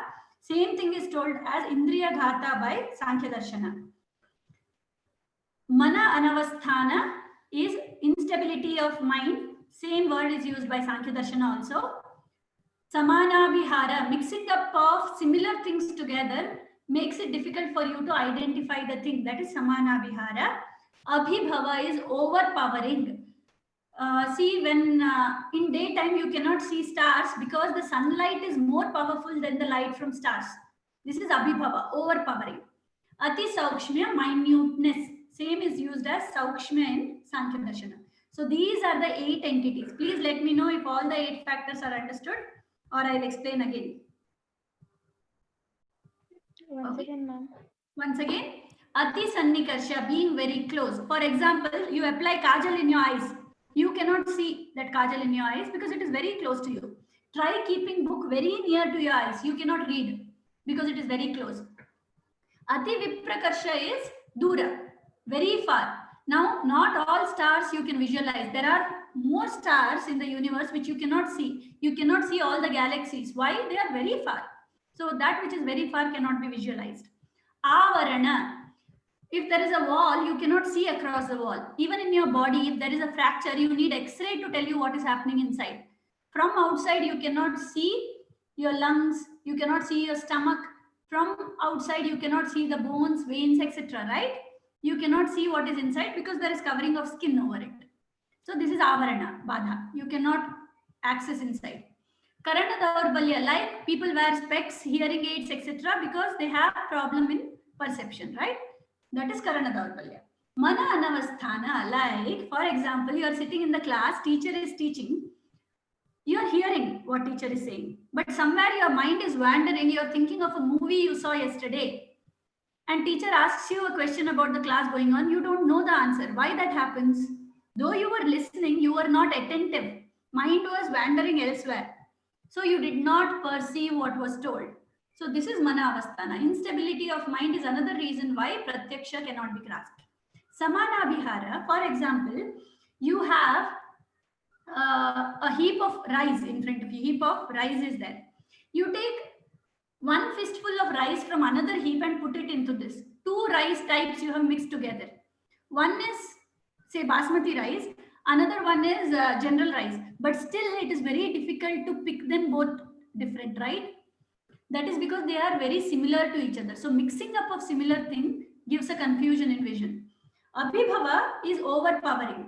Like star is also bright, sun is also bright. But sun is so bright that you cannot see the stars in the day because this is overpowering. You know, there are people who landed on moon. There was somebody who landed first, second, third, fourth. But when we speak about who landed first only. Why? Because the first overpowers all others. This is overpowering. We are not able to see the remaining. Then Ati Saukshmya, like bacteria, parasites, viruses, all these are not perceived due to Sukshma Bhava. I hope this is clear. Yes, ma'am. Thank you, ma'am. Okay. In exam, you will also be asked to say how you can overcome these. If it comes for 2 marks, just enumerating them and translating is enough. If it is asked for 5 marks, please do write. Few of them by technology can be overcome. For example, if Ati Sannikarsha Badha is there, collyrium is there, how you can see it? Through mirror. Mirror can help you to see even the nearest thing, right? Ati Viprakarsha is there. Telescopes are helping us to see far apart things. Avarana is there. X-ray, MRI, CT scans are helping us to see. Doppler studies are helping us to see. Overcome. Karana Daurbalya, spectacles that you wear, specs, hearing aids that we use. All these are helping us to overcome the impairment of the indriyas. Mana anavasthana, instability of mind, can be overcome by pranayama, asana, yoga, etc. So meditation is one of the ways how mana anavasthana can be overcome. Samana vihara, etc. needs a finer thing. See, you have, this is a bit higher for you. When you read Dravya Guna, you will come to know that each drug is identified by what all components are there. These components may not be identified directly by pratyaksha, but we have something called thin layer chromatography, where different colors it will disintegrate and tell you various components that are there in a thing. Such things are there which will help you to differentiate. Abhibhava, overcoming is not easy. Of course, when night comes, when the abhibhava is reduced, you can see the things. Ati Saukshmya is overcome, of course, by microscopes. Okay, these are how you overcome the badha of pratyaksha.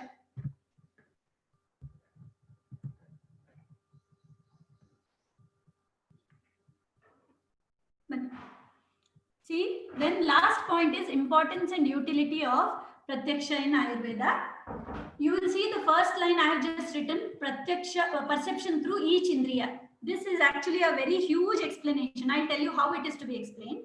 Whenever Pratyaksha is asked for importance and application in Ayurveda, start by saying everything in the world is divided into Sat and Asat, and the knowledges related are perceived by Pratyaksha, Anumana, Aptopadesha, and Yukti.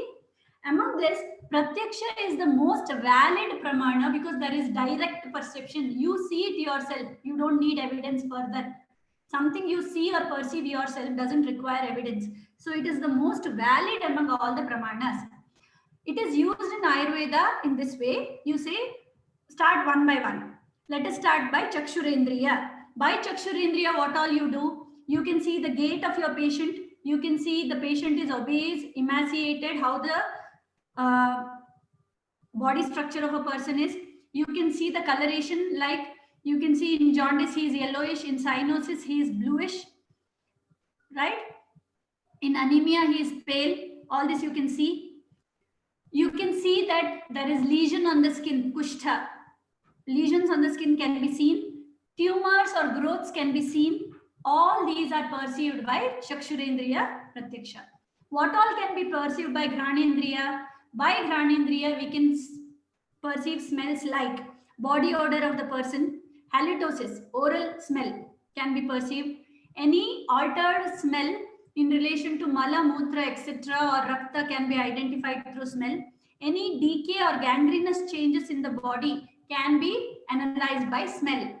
Even if there is ketosis in the body, the urine will have a fruity odor and even body starts smelling like fruits. All these are through smell you can perceive. Okay, this is Ghanendriya Pratyaksha application. Then what all you can do through Rasanendriya. Now, though with taste, we can taste many things. Practically, we don't do it. See, mala, mutra, rakta can be tasted and you can see whether there is variation. But practically, it is not applied. This is one thing you should understand. So, Rasanendriya Pariksha, we do not apply. Though it is possible, it is not practical. So, we do not do it.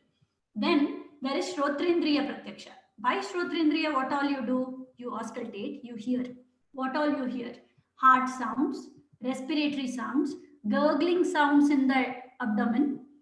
You also see the joint making sound, crepitus. Okay, audible crepitus. If person walks or gets up at once, the joint may make some noises. All these are audible things. These are Shrotrendriya Pratyaksha. You hear. Okay. And in gas gangrene, you even hear sounds. Okay. Like this, Shrotrendriya Pratyaksha helps us. Last is Sparshanendriya, very important. All the palpations will come under Sparshanendriya Pratyaksha. By Sparshana, you can see the temperature, raised temperature in the body. Deep-seated tumors or growths can be palpated and sensed. Growths can be seen, lymphoid swellings. Skin being rough, smooth, oily, etc. is perceived by touch. By touch, you can see enlargement of deep-seated organs like hepatomegaly, splenomegaly. Okay, pulse examination is done by touch. Palpatory method of checking BP is again by Sparshana. So by Sparshana, you can see all these things. So like this, the first point, perception through each Indriya is understood. All 5 Indriyas you will have to write like this. Then it is said that Pratyaksha and Shastra are the most valid ones. See, what all you can see is most valid. And what you cannot see, then whatever text says is most valid. So what is most valid among all pramanas is Aptopadesha and Pratyaksha. Anumana, Yukti are all secondary to Aptopadesha and Pratyaksha. So these are most essential. And Yoga Ratnakara tells there are Ashtasthana Pariksha, Nadi, Mutra, Mala, Jihva,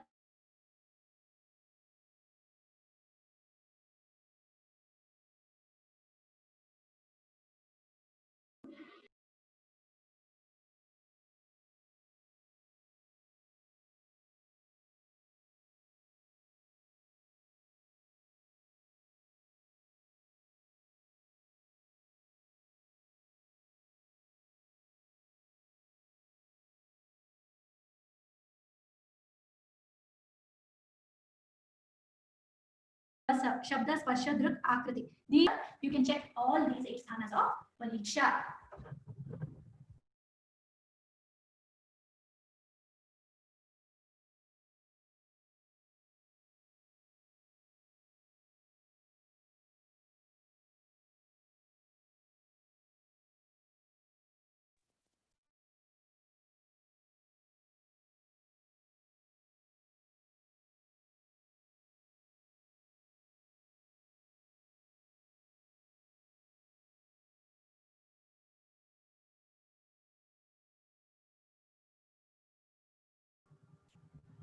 Am I audible now?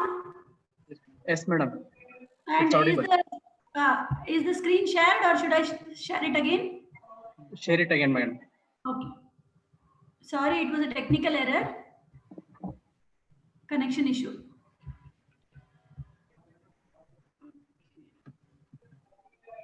Yes, madam. It's now clear. Yes, yes. I hope you all heard till the application of Pratyaksha, we do the probable questions expected.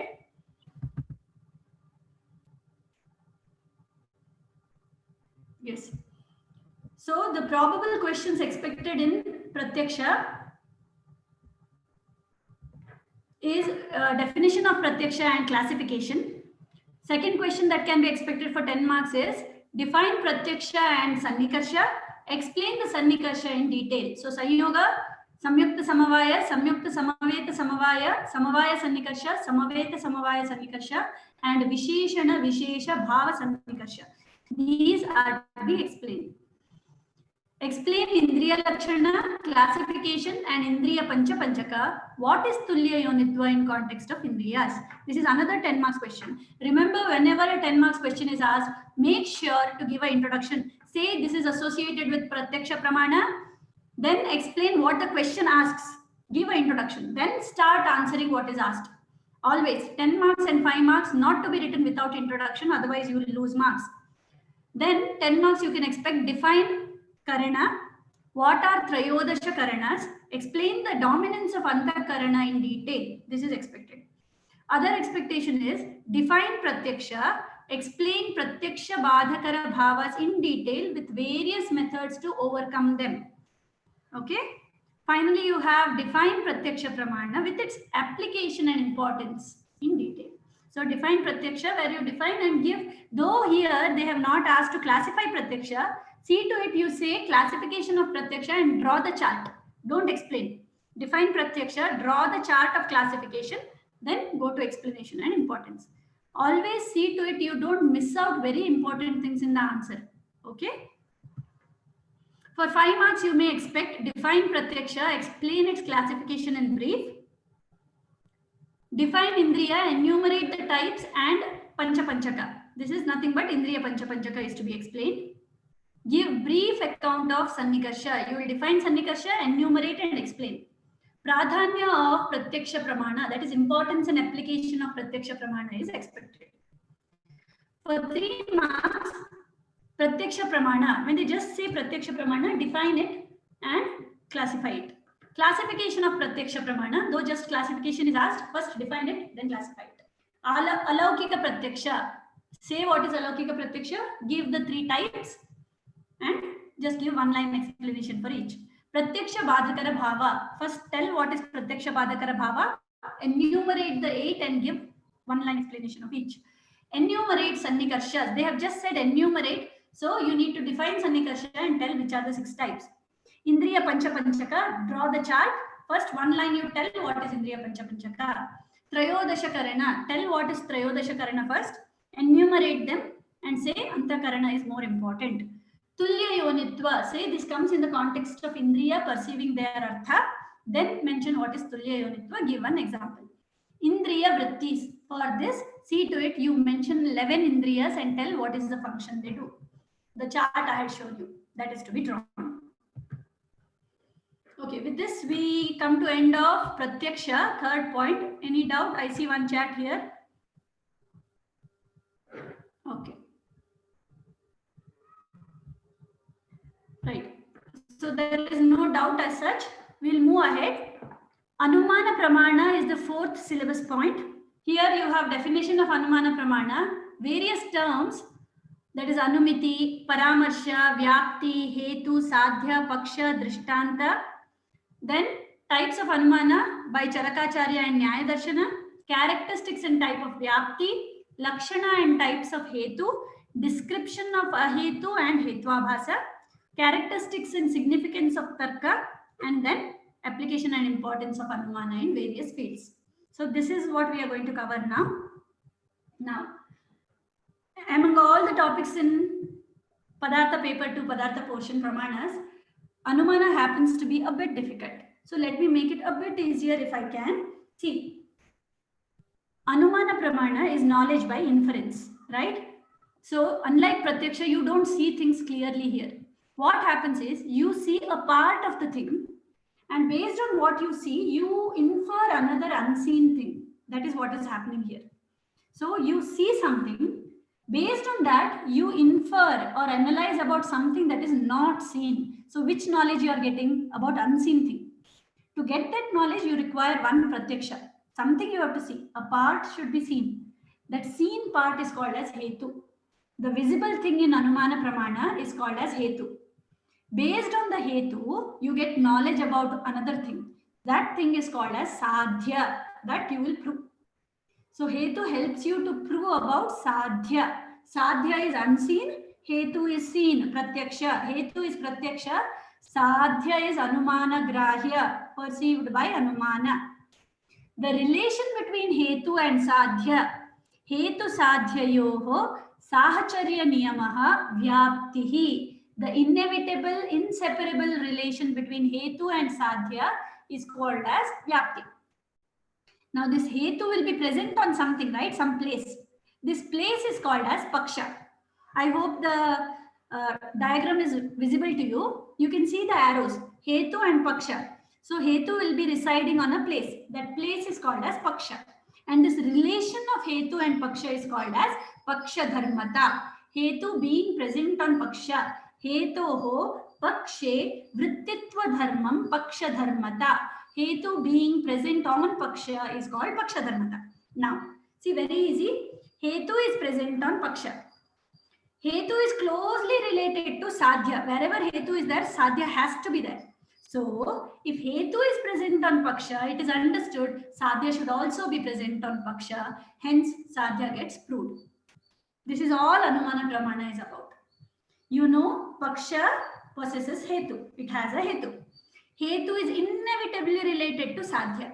So, if you see the hetu, for sure sadhya is also present there. And hence, you are able to prove the sadhya. So, with this analysis, hetu sadhya having vyapti, hetu and paksha having paksha dharmata. You put paksha dharmata and vyapti together, you can analyze. This analysis is called as paramarsha. What is the outcome of analysis? Jnana, knowledge about sadhya. That is called anumiti. Paramarsha janya jnanam anumitihi. And this whole process of reaching till anumiti is called as anumana pramana. Hetu and sadhya have vyapti. Hetu and paksha have paksha dharmata. Paksha dharmata and vyapti when put together, you can analyze. That is called paramarsha. Paramarsha janya jnanam. From analysis, what knowledge is born out is called anumiti, and anumiti karanam anumanam. That which gives you this anumiti jnana, this whole process is called as anumana. Yes, any question? I heard somebody speaking. Please ask. Okay. I'll move ahead then. So this chart and these terms you be fixed, because this will help you in understanding Anumana Pramana properly. Okay, there is one chat. I think there's a doubt. Once again, okay, sure. I'll tell it once again. See, Anumana Pramana is the place where you are going to do in Anumana Pramana. There is one place where you are trying to infer something. You are trying to get knowledge. That place is called Paksha. On this Paksha, one factor X is visible. Okay, this visible factor is called Hetu. And this Hetu X is always related to Y. Y is the Sadhya, but it is not visible. But because you are seeing X here on the Paksha, you are sure Y should be there. Because Hetu and Sadhya are always together. So, though not seen, we can prove Sadhya because Hetu is present on the Paksha. That is because Hetu being present on the Paksha is called Paksha Dharmata. Hetu and Sadhya being closely related is called Vyapti. Whenever there is Vyapti and Paksha Dharmata, you can analyze and have the knowledge about Sadhya. This analysis is called Paramarsha. Knowledge born out of it is called Anumiti. and whole process is called as Anumana. Is it a bit clear now?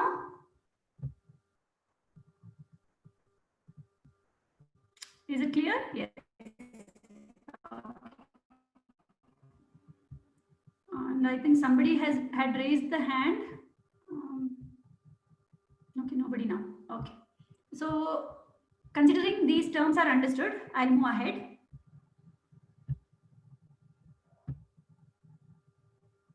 Anumana, the word is derived from prefix anu, suffix lut, lut pratyaya is used, and ma is the dhatu. If you see in pramana also ma dhatu was there in between. So it is mana, measure. So anumana is derived from anu plus ma plus lut pratyaya. It is said anumiti karanam anumanam. Anumana is the one which is tool to derive anumiti jnana. Mitena lingena arthasya paschatmanam anumanam. With the help of linga means hetu, with the help of hetu which is visible, getting knowledge about sadhya later is called as anumana. I want you all to by heart this third definition, that is pratyaksha purvam. This is by Charakacharya. The next two what I am going to tell is to be by hearted, important for exam. Pratyaksha purvam trividam trikalam cha anumiyate vannirnigudo dhumena maithunam garbhadarshanath evam vyavasyanti atitam bijat phalam anagatam drishtva bijat phalam jatam ihaiva sadrisham buddha. It is said that pratyaksha purvam, in Anumana, Pratyaksha is always essential. I told you, Anumana is done, Sadhya is known through Hetu. Hetu should be Pratyaksha. You should be able to see Hetu. Only then you can prove the Sadhya, right? So Pratyaksha Purva. First, Pratyaksha has to occur of the Hetu. Trividham, three types of Anumana are there, related to Trikala, past tense, present tense, future tense. This is how three types of Anumana based on the tense. He has given example, Vannihi Nigudo Dhumena. If you see there is smoke somewhere, you know there is fire beneath. Both of them are present at the same time, given time, right? So this is Anumana of present tense. Present tense Anumana, Vartamana Kalika Anumana, where you analyze fire by seeing smoke. You see smoke and you prove there is fire. This is Vartamana Kalika Anumana. Maithunam Garbhadarshanath. You see a pregnant lady, Garbha you see that she is carrying, you infer that she has had sexual intercourse. Maithuna was done. Did you see the sexual intercourse? No. It has happened in the past. So seeing that she is carrying now, she is pregnant now, you can say she has had a sexual activity before. So you are inferring the past. This is Bhuta Kalika Anumana. Vannirnigudo Dhumena is Vartamana Kalika. Maithunam Garbhadarshanath is Atita or past tense. Bhuta Kalika Anumana. Evam Vyavasyanti Atitam. Like this, Atita is inferred. Maithunam Garbhadarshanath. Next is Bijat Phalamanaagatam. You see a seed of some plant. You know this can grow into plant and give rise to fruits later. So seeing a seed, you know what will happen to it in the future. You can infer the future, right? Bijat Phalam Anagatam. So this is future tense. Bhavishyat Kalina Anumana. Anagata Kalika Anumana. Drishtva Bijat Phalam Jatam Ihaiva Sadrisham Buddha. Because you have earlier seen that the seed is capable of growing into plant and giving rise to fruits. So whenever you see a seed, you can infer that this will grow into plant and give fruits. Like this, you can infer about future also. So you have three types of Anumana based on Trikala: inference of the present, inference of past, and inference of future. These are the three types. Another definition of Anumana is Anumanam Khalu Tarko Yukti Apeksha. Anumana requires or expects Tarka and Yukti, a good analytical power and an organized, planned manner of reaching at knowledge. Tarka and Yukti both are essential parts of Anumana. This is one of the questions that's usually asked in exam, that is classification of Anumana according to various acharyas. Understand one thing, Charakacharya shloka, what we learned now, Vannirnigudo Dhumena, Maithunam Garbhadarshanath, those things He does not name the type of Anumana, he just gives example. Chakrapani in his Tika gives the name of that Anumana. So according to Charaka, there are 3 types of Anumana. Karanat Karya Anumana. Seeing the Karana, you will know what Karya will come out of it. That is future tense. Anagata Kalika Anumana. Inference of future. This is called Karanat Karya Anumana. From the cause, you know what effect will come out later. Bijat Phalamanagatam. That is first type.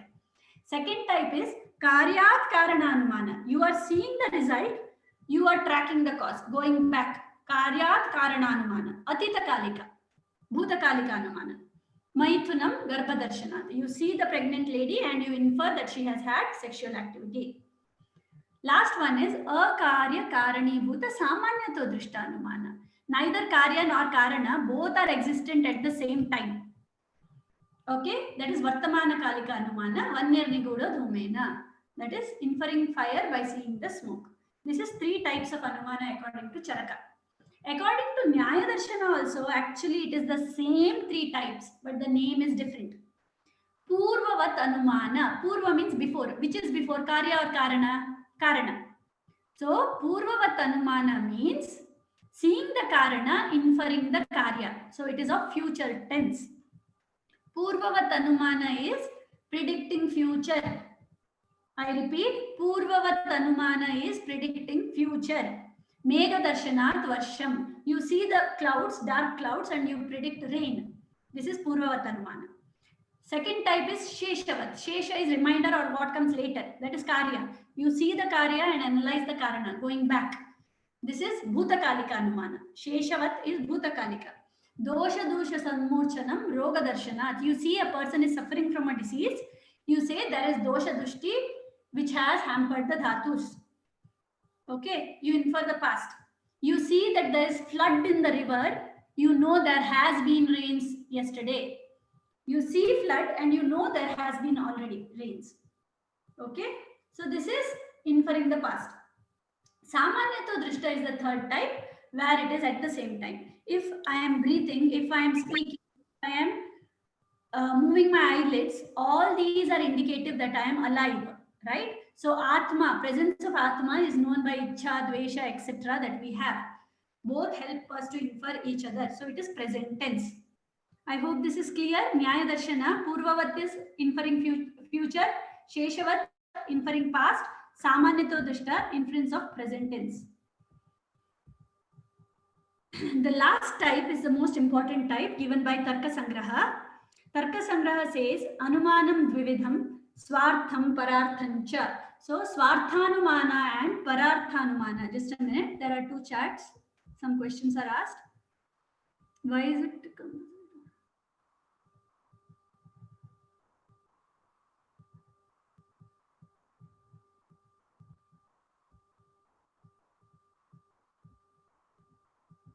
I think you people can have academic chat here and other chats you can keep apart. Okay, whoever that is, I think your teachers are also there in the presentation. Avoid unnecessary chats here. Okay, if you are not interested, you can please exit, but let those who are interested at least make use of it, right? The third type is the classification by Tarka Sangraha. Swarthanumana and Pararthanumana are the 2 types. So Swartha Anumana is getting Anumana Pramana for self, inference by self. Parartha is you have inferred something, you try to explain it to others. This is Pararthanumana. Now when you see something and infer it for self, it is easy and it is understood. You don't have to follow a lot of logic. But when you have to explain to others, there is logical steps involved. That is called as Pancha Avayava Vakya. So under Pararthanumana, you have Pancha Avayava Vakya,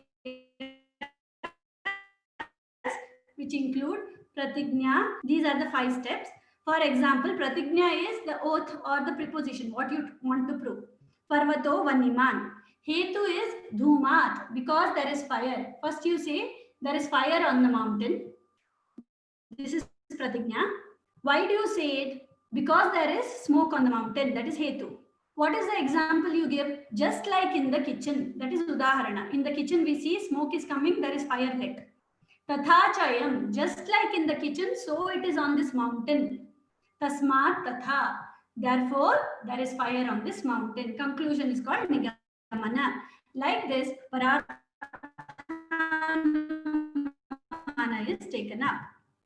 Next, we have Vyapti and types. As I said, Vyapti is the inseparable relation between Hetu and Sadhya.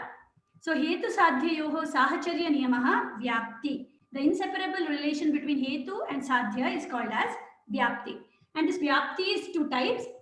If you tell it positively, it is called Anvaya Vyapti. Told in a negative way, it is called Vyatireka Vyapti. For example, wherever there is Hetu, there should be Sadhya. This is telling it positively, Anvaya Vyapti.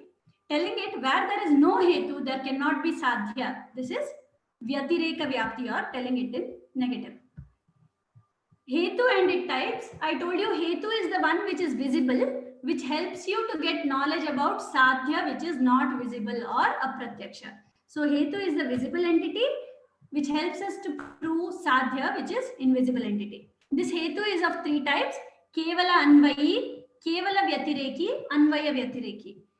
The Hetu which can involve in Anvaya Vyapti is Kevala Anvayi, which can involve in Vyatireka Vyapti is Kevala Vyatireki, and which can involve in both Anvaya Vyapti and Vyatireka Vyapti is called as Anvaya Vyatireki. More important classification of Hetu is, in Anumana, if the Hetu is good, your knowledge will be correct. If the Hetu is bad, knowledge will be bad.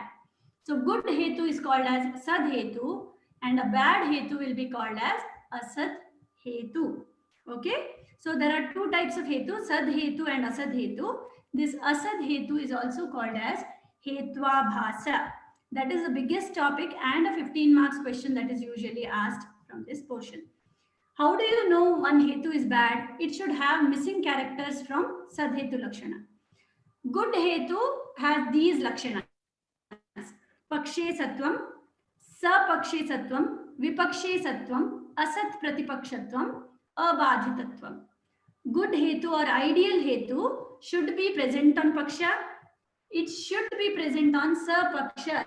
Sapaksha is a place where Sadhya is certainly present. There Hetu should also be present. Vipakshe Asatva. Hetu should not be present in Vipaksha. Vipaksha is a place where Sadhya is not there. The place where Sadhya is not there, good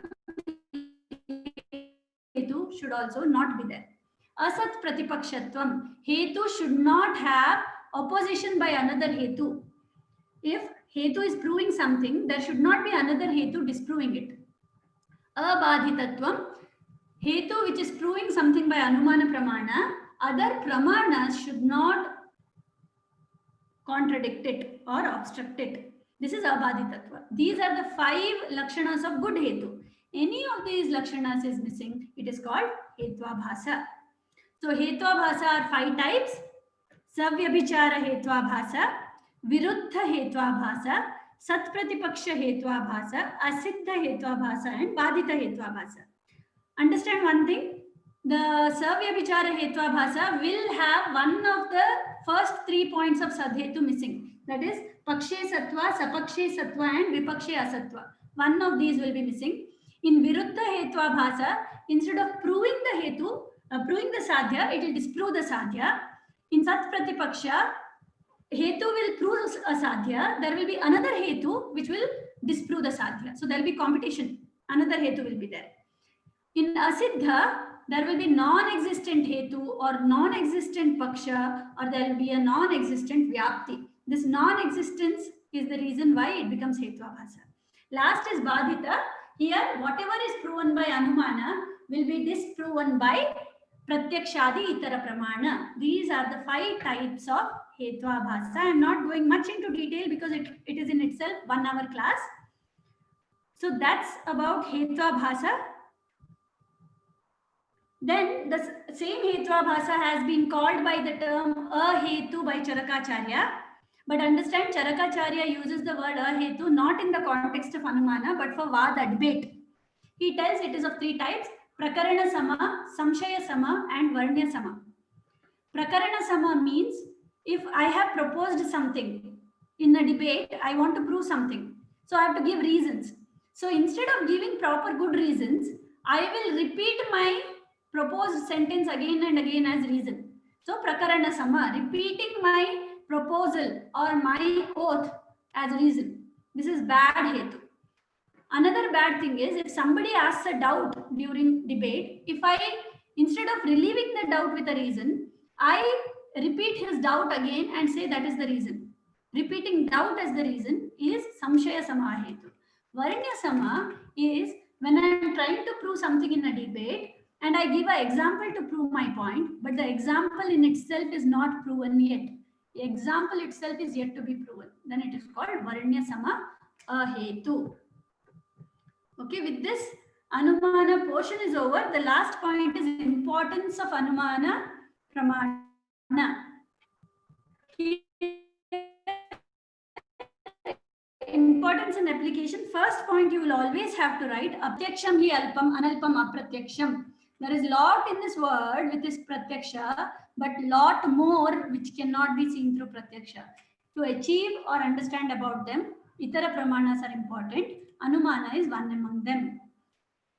In physiology, doshas are not visible. Many dhatus are inside the body. You cannot see them directly. They are all known by their functions, right? So, Anumana helps you to infer the proper functioning of dosha dhatu malas. Even in diseases, by seeing the symptom, you can see what disease the person is suffering from. Similarly, when you analyze a disease, you listen to the patient, whatever he says, based on that, you infer how the disease might have occurred. In Charaka Vimana 8th chapter, he gives few points like Agnim Jarana Shaktya, how the digestive capacity of a person is. We'll tell you about how the Agni of the person is. If the person can do good exercise, it will tell that he has good strength. Like this, inferential points have been told. Even in the field of research, we see already proven things and we analyze why they are acting like this. We go back, Karanat Karyanumana, Karyat Karananumana. So we do prospective and retrospective researches. Even while analyzing Sadhya Sadhyata of Vyadhi, we see specific symptoms and say this is curable. We see specific symptoms and say this is incurable. Like this, we infer based on the Lakshanas. Also, Punarjanma, which is not visible, can be proven by Anumana Pramana. There is a small topic called Tarka under Anumana Pramana. Tarka is similar to Anumana. It's a logical argumentation taken up for reaching knowledge. It can be of three types: Tarka, Kutarka, and Vitarka. So when we see Tarka, it is a general argumentation heading towards receiving proper knowledge. We argue to reach at a proper knowledge. Kutarka is you might know you are wrong, still you argue just to prove yourself right. That is Kutarka. Vitarka is argumentation, and this will lead only to true knowledge. There is no change once you have proven this. This is almost most essential. It is like a pramana. Vitarka is like a pramana. Okay. Importance of tarka is for nyaya siddhi, for proving hypothesis. It is used. Swavakya siddhi, to prove your point, tarka is used. Pratipaksha vakya khandana, to disprove others, tarka can be used. Arriving at yathartha jnana, to receive knowledge, it can be used. And understanding probabilities. So argument helps you to see that there can be multiple ways of understanding a thing. Opinions can be understood. Okay, this is about Anumana Pramana. Okay. Sir, are you there? Yes, madam. Tell me, madam. Sir, should we take a break or something for a minute or two so that students can also avail that? Probably it is a bit stretch. In that Yes, case, madam. 2 minutes. Yeah, 2-minute break we'll take, sir, and then I continue with the probable questions in Anumana Pramana. Yes, madam. This is important for exam, so I want them to hear properly. Let there be a short break, sir. Okay, madam. Okay, we'll take the 2 minutes. Do we need to rejoin or let it be just like this and we'll take a break for 2 minutes, sir? Let it be there, madam. Yeah. Okay. I'll start in the 2 to 5 minutes, sir. Okay. So kind information to all the participants. We'll take a 2 to 3 minute break. Later we can continue the topic. Thank you.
Sir, with your permission, shall I start? Yes, madam. You can start, madam. Yeah. Thank you, madam. Yes. So we have just finished and covered the points that are in syllabus point 4, Anumana Pramana. We'll just see the probable questions. One thing you should understand, children, out of 75 marks, be sure 20 to 25 marks question will come from Anumana Pramana in Padartha paper 2. So that's the importance of this topic. Hetwabhasa and general Anumana is a long essay question usually asked apart from Karyakarana Siddhanta. So long essay, you can always expect this to be the question, right? So please listen properly. For 10 marks, the question expected are define Anumana and write different classifications of Anumana. So different classification means you have to write Karyat Karana, Karanat Karya, Akarya Karani Bhuta Samanyata Drishta according to Charaka, according to Nyaya, Purvavat, Sheshavat, Samanyata Drishta, and according to Tarka, Swarthanumana and Pararthanumana. Okay, like this you will have to explain. Okay, I see. Is there any question? Okay. Next question that you can expect is define Hetu and its types. Define Hetwabhasa and its types in detail. First you say Hetu, define it. Say it is of 3 types, Anvaya, Anvaya, Kevalanvayi, Kevala Vyatireki, Anvaya Vyatireki. Then you say another 2 types of Hetu is Sad Hetu, Asad Hetu. Then tell Asad Hetu is nothing but Hetwabhasa. Then you define Hetwabhasa and say Hetuvata Abhasante. That which just appears like Hetu but is not a good Hetu is called as Hetwabhasa. Yes, Sridhar. Some Sridhar has raised hand. Any question? Aishwarya, Sridhar have raised hand. Any question there? Should I be unmuting them, sir?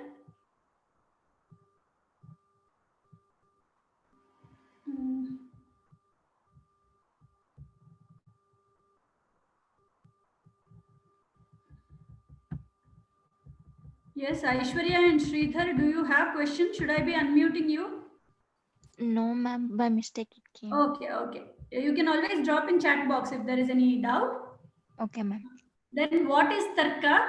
There you give definition and explain its relation with Anumana. That means you explain the shloka Anumanam khalu tarko yukti apeksha and say it is a part. Then you explain the types of Tarka and tell how it is applied. But they have asked applicability of Tarka as well as Anumana. So both applied aspects you have to write. Then explain Sadhetu Lakshana, that is Pakshe Sattvam, Sapakshe Sattvam, Vipakshe Asattvam, Asat Pratipakshatvam, Abadhitatvam. These 5 are the Sadhetu Lakshanas.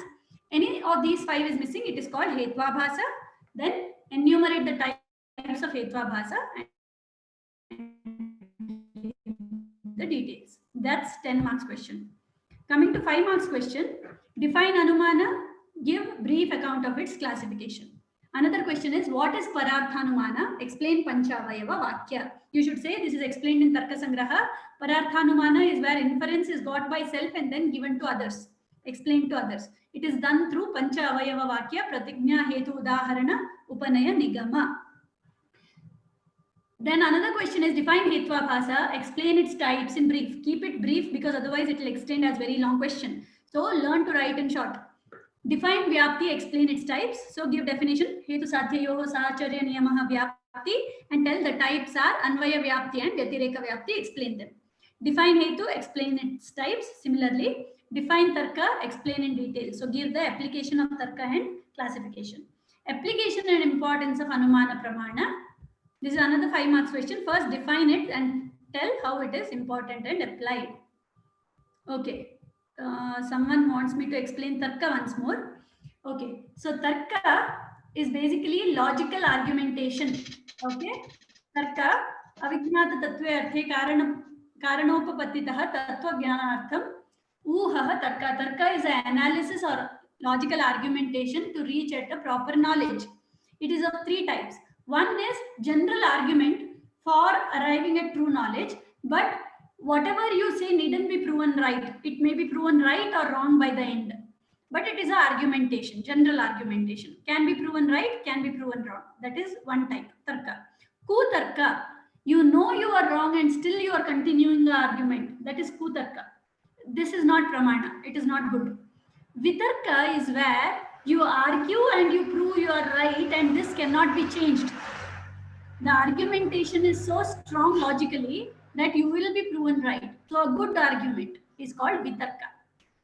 Tarka and vitarka are both for good end, for reaching at a good end. But tarka, there is chances you might be proven wrong. Some logics may be held wrong. But vitarka, when you are saying it is vishishta, vishesha, it is certainly right. Such type of argument is vitarka. So these are three types.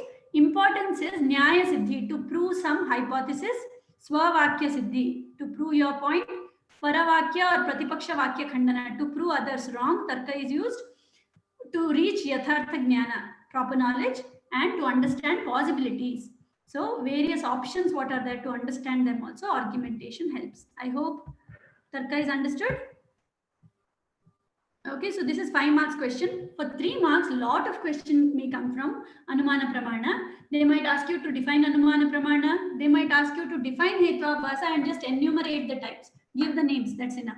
Types of Anumana. Here also, according to 3 people, what are the types you mentioned? Vyapti, define Vyapti and name the 2 types. That is sufficient. Then Paramarsha. Paramarsha is where you give the definition of Paramarsha. Vyapti Vishishta Pakshadharmata Jnanam Paramarsha. Then tell what is Vyapti and what is Pakshadharmata. Hetu and its types, define and just enumerate types. Swarthanumana is Anumana for self. There are 6 stages involved. Pararthanumana, Anumana or inference given to others, explained logically through Pancha Avayava Vakya. Just quote which are the 5. Then there is Pancha Avayava Vakya for 3 marks. Say it is a part of Pararthanumana. It includes 5 stages. They are Pratignya, Hetu, Udaharana, Upanaya and Nigamana. And give 1-line explanation for each. Tarka, define it, tell 3 types and application. Examples of Anumana.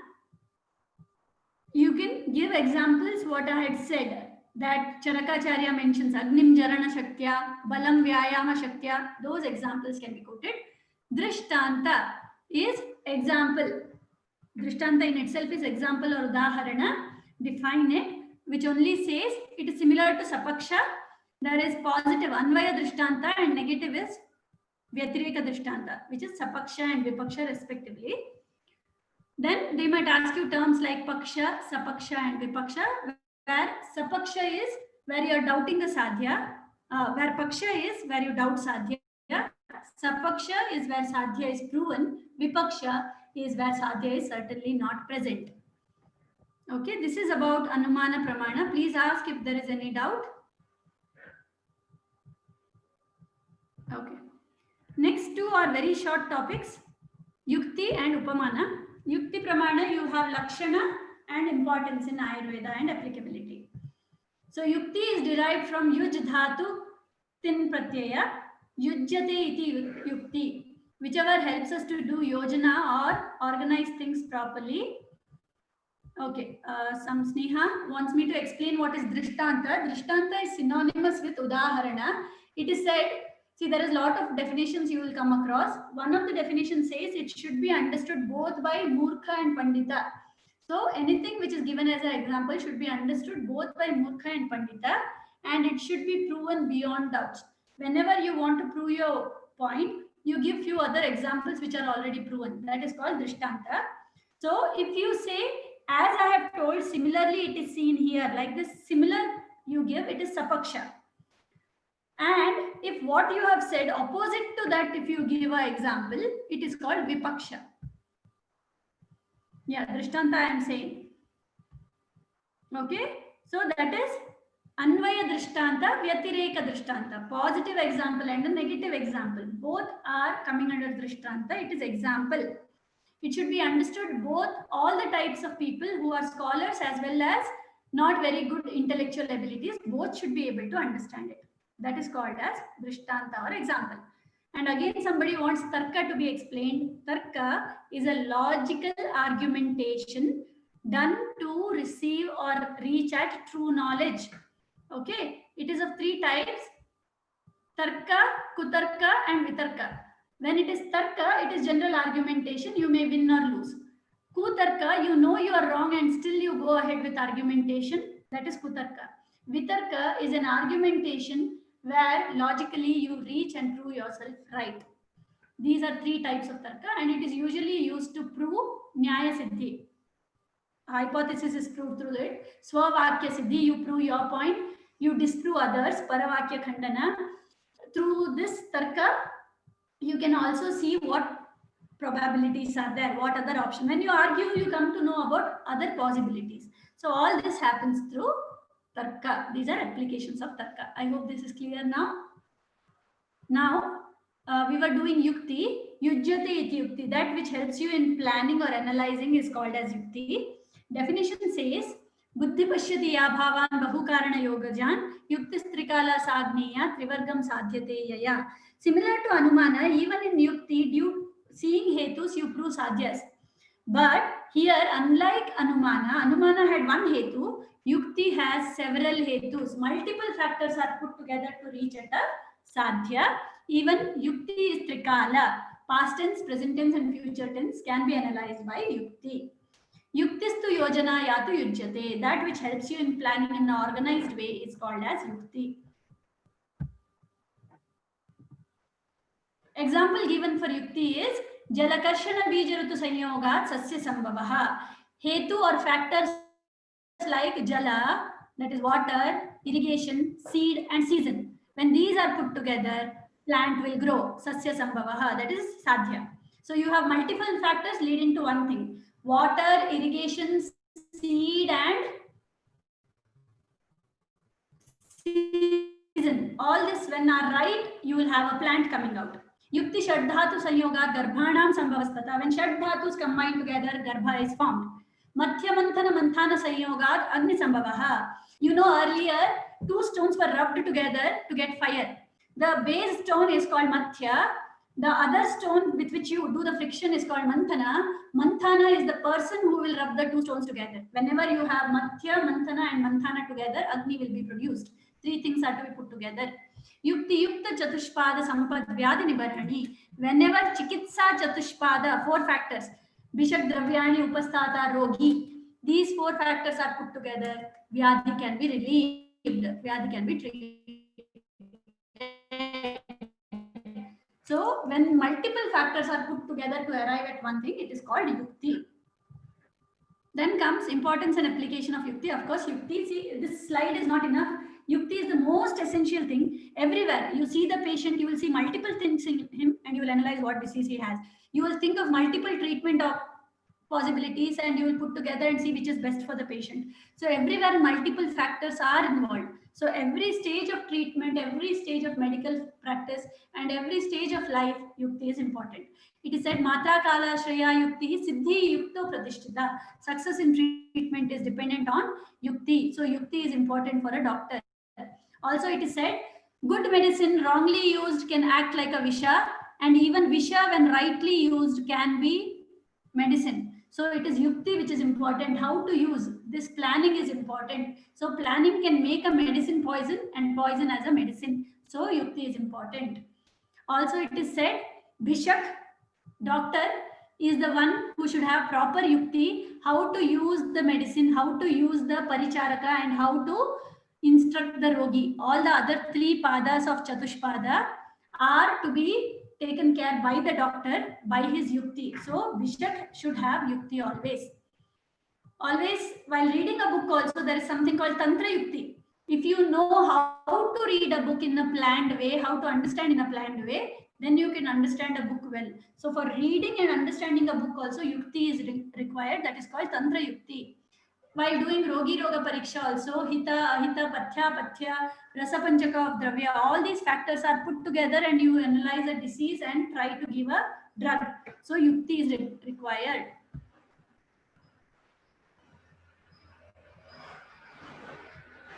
Okay.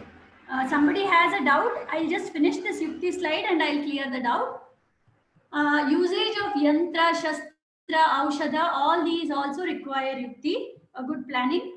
assessment of dosha dhatu mala srotas, everything requires analysis of multiple factors. Wherever multiple factors are to be analyzed to reach at a conclusion, it is called as yukti. So requirement of yukti is most essential in medical practice and life.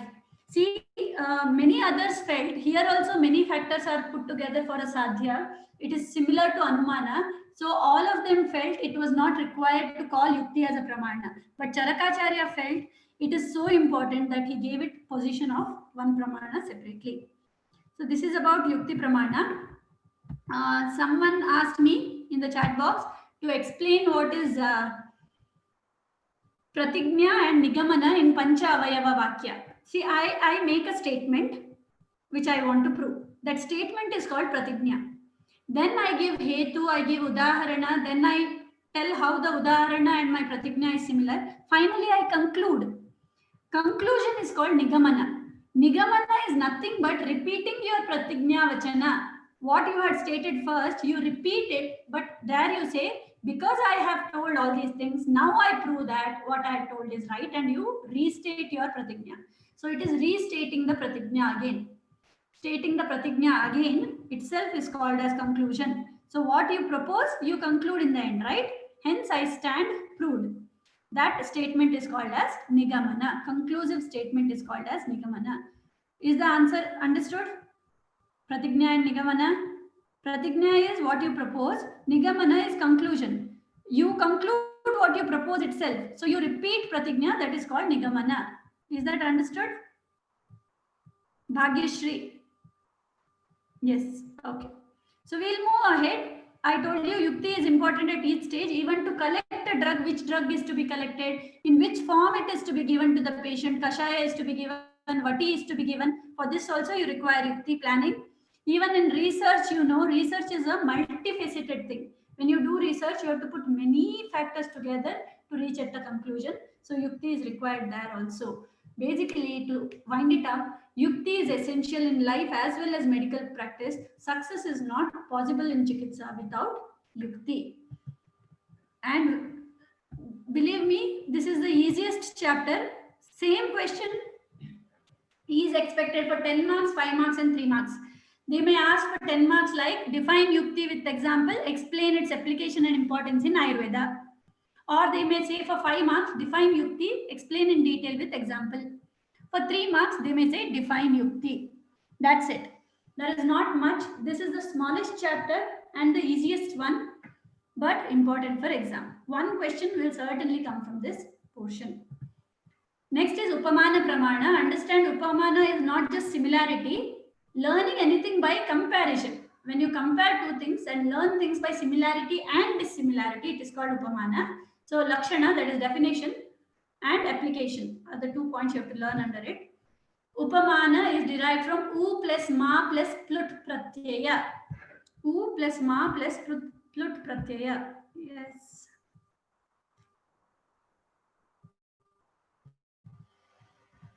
Yes, Bhagyashri, Yukti, there is not much explanation except that he says when multiple factors are put together to understand something, Bahukarana Yoga, then it is called as Yukti. That is all Charaka says. There is not much more explanation. He just says Bahukarana Yoga should be there. Many factors put together to reach at one conclusion is called as Yukti. And everything therefore comes under Yukti. Therefore, he calls it a Pramana. Okay, because every time we analyze a disease or plan a treatment or plan prognosis, everything, multiple factors are to be considered. So everywhere yukti is important, he says. Okay, Bhagyashri, I hope it is clear. Okay, so upamana, the derivation goes upamiyate anena iti upamanam, upasamipe miyate parichiyate anena iti upamanam. So anything where you bring one thing near to the other, so comparison is done. Whenever comparison is done, it is called as upamana. Not necessarily similarity, it could be dissimilarity also that might get you knowledge. So comparison, knowledge by comparison is called as upamana. By definition, it says prasiddha vastu sadharmyat aprasiddhasya sadhanam upamanam yatha gogavayah tatha. If there is one popular thing, there is one unpopular thing.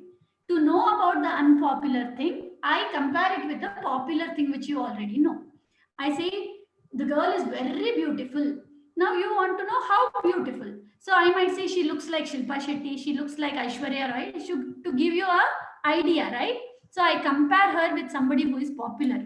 This comparison with Prasiddha Vastu is called as Upamana. The Upamana Pramana, though has not been accepted as Pramana by Charaka, he uses a similar word called as Aupamya as one of the ways to debate. Aupamya, he also says, Anyena Anyasya Sadrishyam Adhikritya Prakashanam. When two things are similar, comparing them to know. That is, if one thing you know already, another thing you don't know. But if somebody tells the thing X which you don't know is similar to thing Y which you already know. So by comparison, you will know it. I'll tell you how. I'll give you an example. There is something called wild buffalo in the jungles. You have never seen it. You are about to go to the jungle. Somebody tells you in the jungle there is a wild buffalo in the jungle. Okay?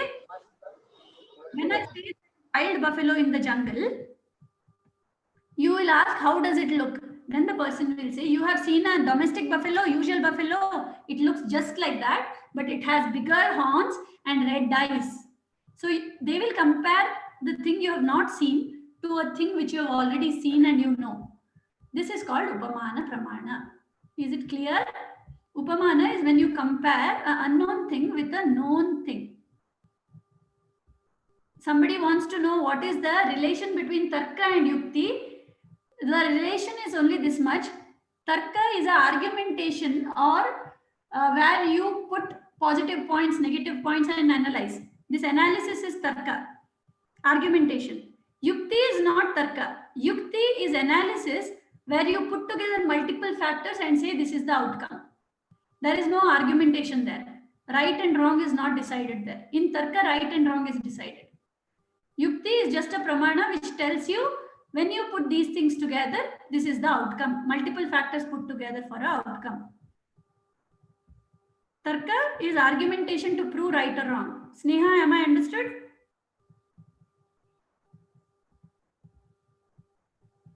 Yes. Okay. So Upamana is defined as comparing an unknown thing with a known thing so that you can know the unknown thing better.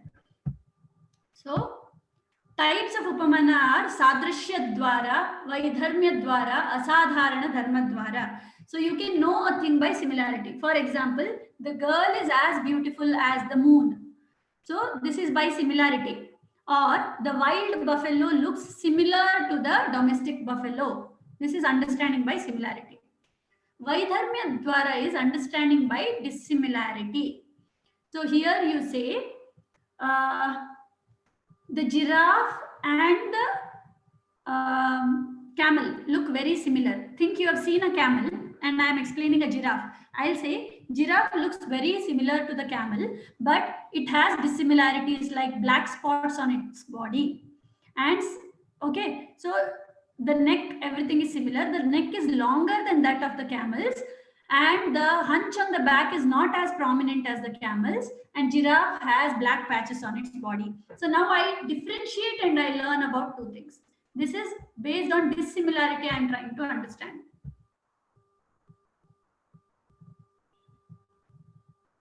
Okay, Aishwarya wants me to say if Yukti is planning or not. Let me tell you, Yukti as a pramana is not planning. Yukti as a pramana is putting together many entities to arrive at one final result. Yukti as one of the gunas, I hope guna chapter in Padartha Vijnana 1 is done, where under Paradi guna you have a Yukti. That Yukti as a guna is planning or yojana. You should understand Yukti is a pramana. Yukti is one among the Paradi gunas. Yukti is one of the means to understand text as Tantra Yukti. So various places this Yukti word is used. So as a pramana, Yukti is putting multiple factors together to reach a final conclusion. As a Paradi guna, Yukti means a planned way of doing treatment or analyzing. As Yukti in Tantra Yukti, it means an organized way of learning a Shastra or writing a text. Is it clear, Aishwarya?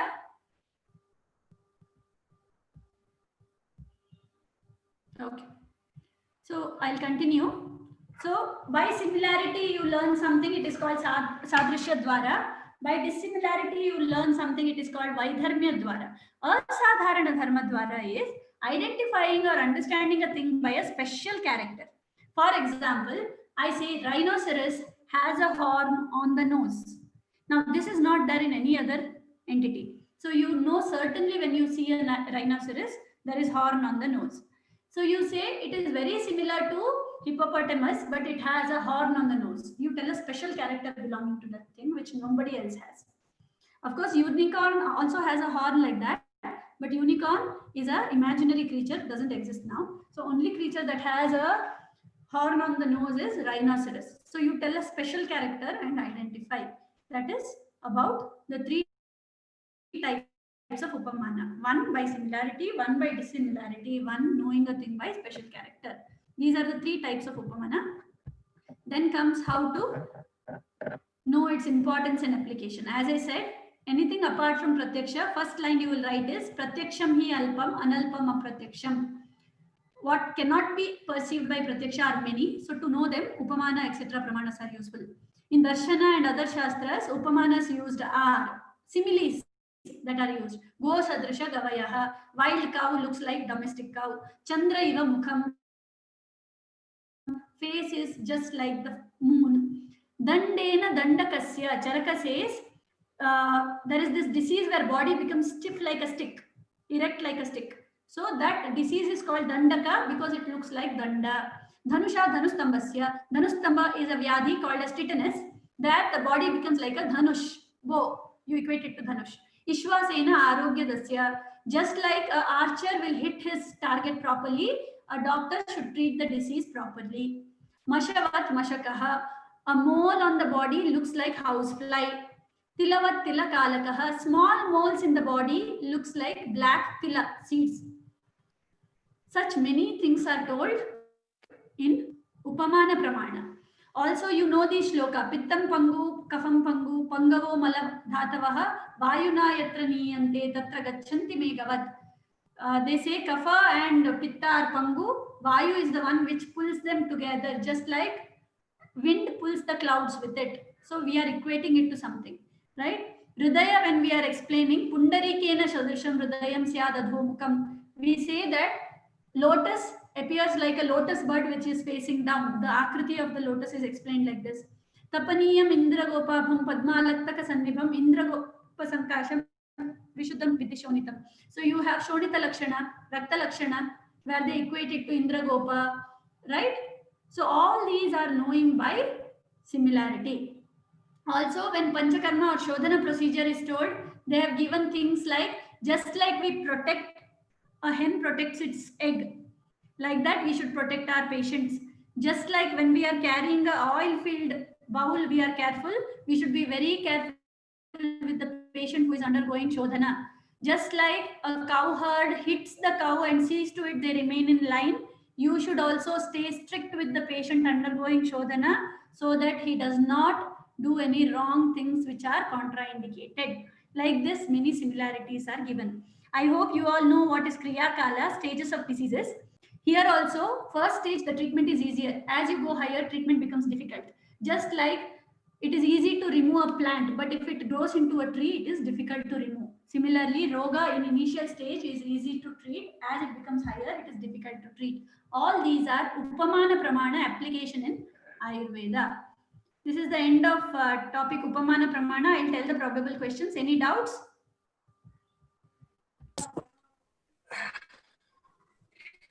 Gopala iva dandigaha. Just like the cow herd with a stick will hit the cows and the cow to scare the cows so that they don't wander here and there. They walk in line. He has to take them all back home, right? So he'll see to it, he'll be strict. So a doctor also should be strict with a patient under Shodhana. He does not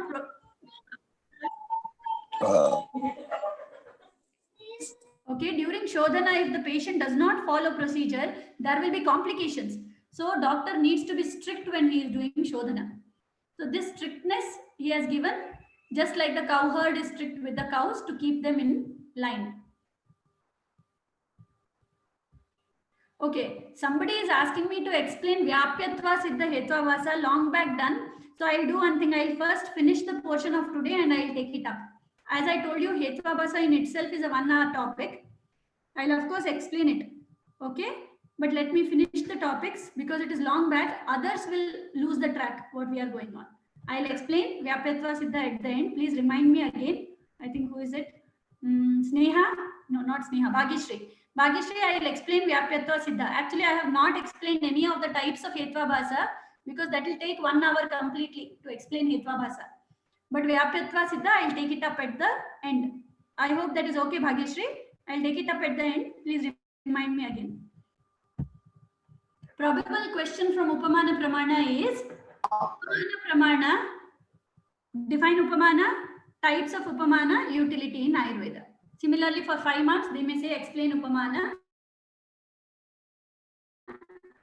For 3 marks, they may ask you to define Upamana, also similar to Yukti, short topic, but 5 or 10 marks question, one question certainly will be asked.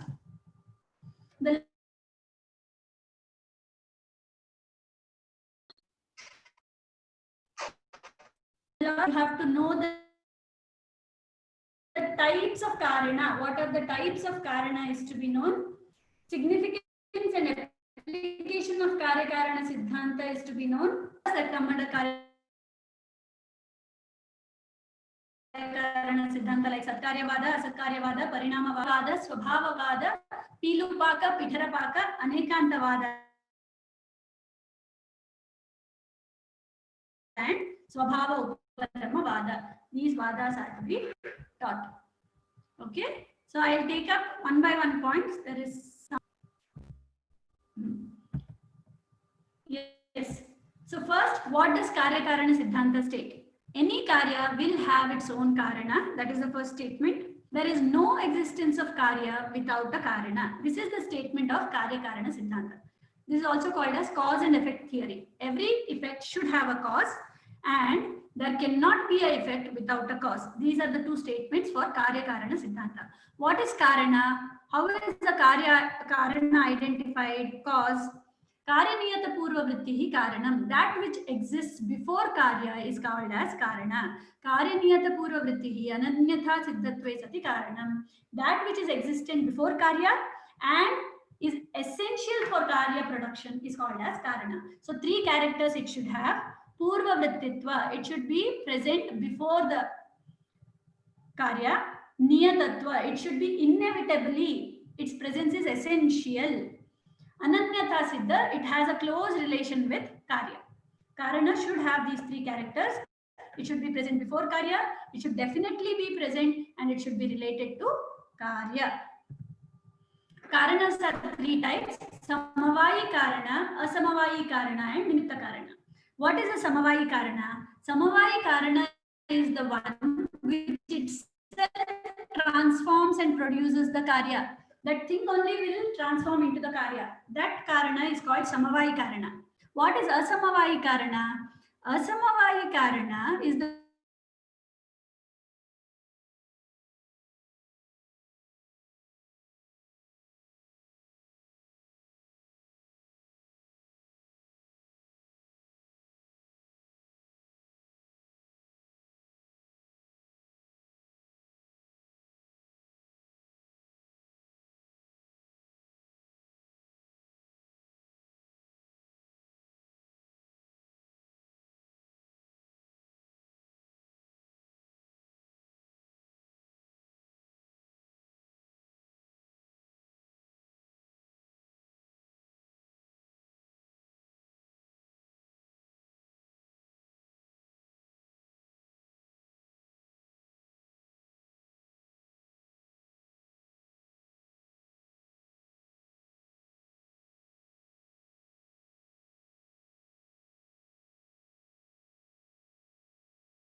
present before the Karya production.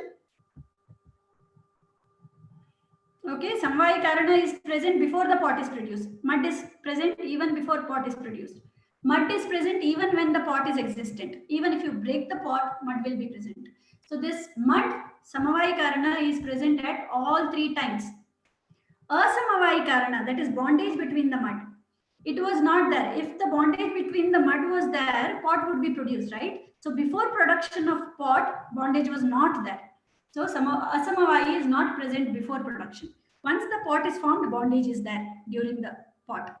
If the pot is broken, again bondage is broken. Asamavaya Karana is not there before and after the production. At the time of production, when pot is produced, Asamavaya Karana is there. Nimitta is present before production for sure. The potter is required to make the pot. But once the pot is made, even if potter is there or not, pot will exist. So during and after production, Nimitta Karana is not required. It can be present, cannot be present. But before, it is essential. Is this understood? These are the explanations for Samavaya, Asamavaya and Nimitta Karanas. What is Karya? Karyam Pragabhava Pratyogi. Karya is the one which was not present before, which becomes newly presented, or it is a transformed thing from Karana itself. Karya is the one which was not present before. That is one thing you should understand. It was present as Karana, yes, but as Karya, it is a new entity. So it was not there present before is called as Karya. Something that is produced is called as Karya. So let us understand what is the application of Karya Karana Siddhanta. If you take a Swastha person, what is Samavaya Karana? What leads to Swasthya? Good dosha dhatu, right? So dosha samya avastha is Samavaya Karana. This good dosha binding with good dhatus is the Asamavaya Karana, this bondage. Pathya, Ahara, Vihara, Dinacharya, Rutucharya that you follow externally are all the Nimitta Karana for Swasthya. Now you think of Aturavastha, disease is there. In this, Dosha Vaishamya is the Samavaya Karana. That Dosha Vaishamya itself becomes Vyadhi. Dosha Dushya Samurchana, that bondage between bad dosha and the dosha what is occurring, that is leading to Vyadhi is Asamavaya Karana. And Nimitta Karana are your Nidana, Sapatya, Ahara, Vihara. Then coming to treatment for Roga Shamana, what is it you try to do? Samavaya Karana is bringing back dosha to normalcy. This normal dosha bringing back is Samavaya Karana. Breaking the bondage that was existing. So again making it Prakrita dosha and Prakrita dhatu bondage is the Asamavaya Karana. And Chikitsa Chatushpada that do this work of Chikitsa are the Nimitta Karana for Chikitsa. This is how at all three levels Karya Karana Siddhanta can be understood.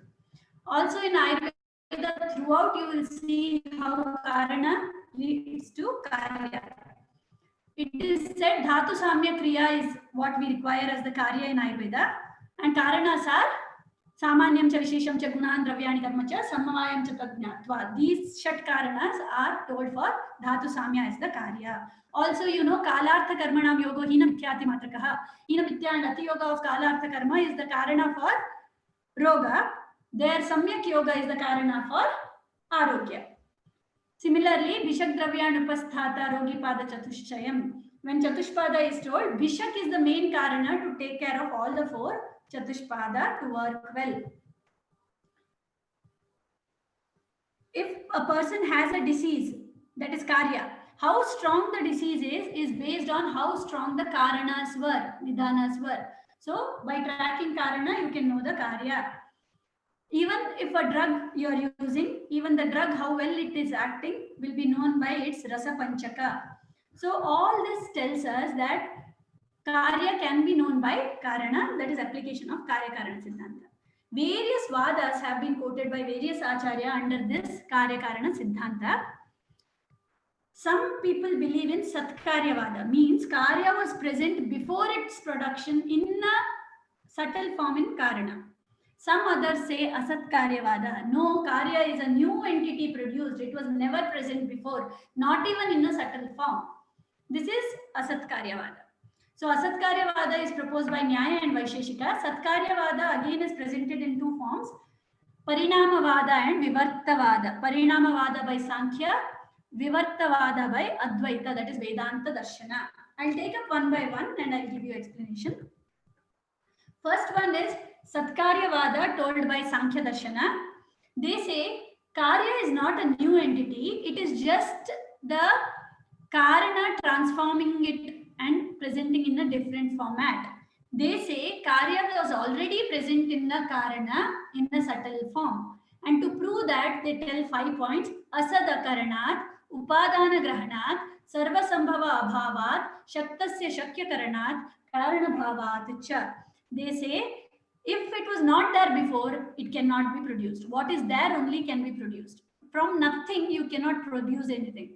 So it was present in a subtle form, so it could come into Vyakta form. Upadana Grahanat. To make curd, you will take the nearest thing, that is milk. You will not take water. Why is it? That means curd was present in subtle form in milk. If it was not so, you can take anything and make curd. No, but you take the nearest entity. Why? Because curd in subtle form was present in milk. Sarva Sambhava Abhavat. Single thing cannot produce everything, which indicates that every karya has a specific karana. Why the karana is specific? Because karya is related. It is present before only with the karana. Shaktasya Shakya Karanat. Not every karana is capable of production. Only the karana which has karya bhava, little aspect of karya in it, can transform into karya. Shaktasya Shakya Karanat. Karana bhavat cha. See, only gold can produce gold jewelry. If you put the mango seed, you cannot expect a apple tree to grow. Karana bhava is there. Karana already has the entities related to karya in it. That is what it grows into. Though these are overlapping things, these are 5 ways of proving that karya is sat. It was already present before production in the karana in a minute form. Then comes Asatkaryavada. Nyaya Darshana says, no, it was not present before. For this, he gives 5 reasons. Buddhi Bheda. Buddhi or Jnana. When you see milk, you call it milk. When you see curd, you call it curd. If curd was already present in milk, you could have called milk also as curd, no? You see, those two are different entities. You see them differently. Your buddhi perceives milk different, curd different. You see gold different, gold jewelry different. You see mud as different, pot as different. So by buddhi, we know they are 2 different entities, karya and karana. That is one reason why karana and karya are different, they say. Sanya bheda, you call mud as mud, pot as pot. You don't call pot as mud and mud as pot, right? So you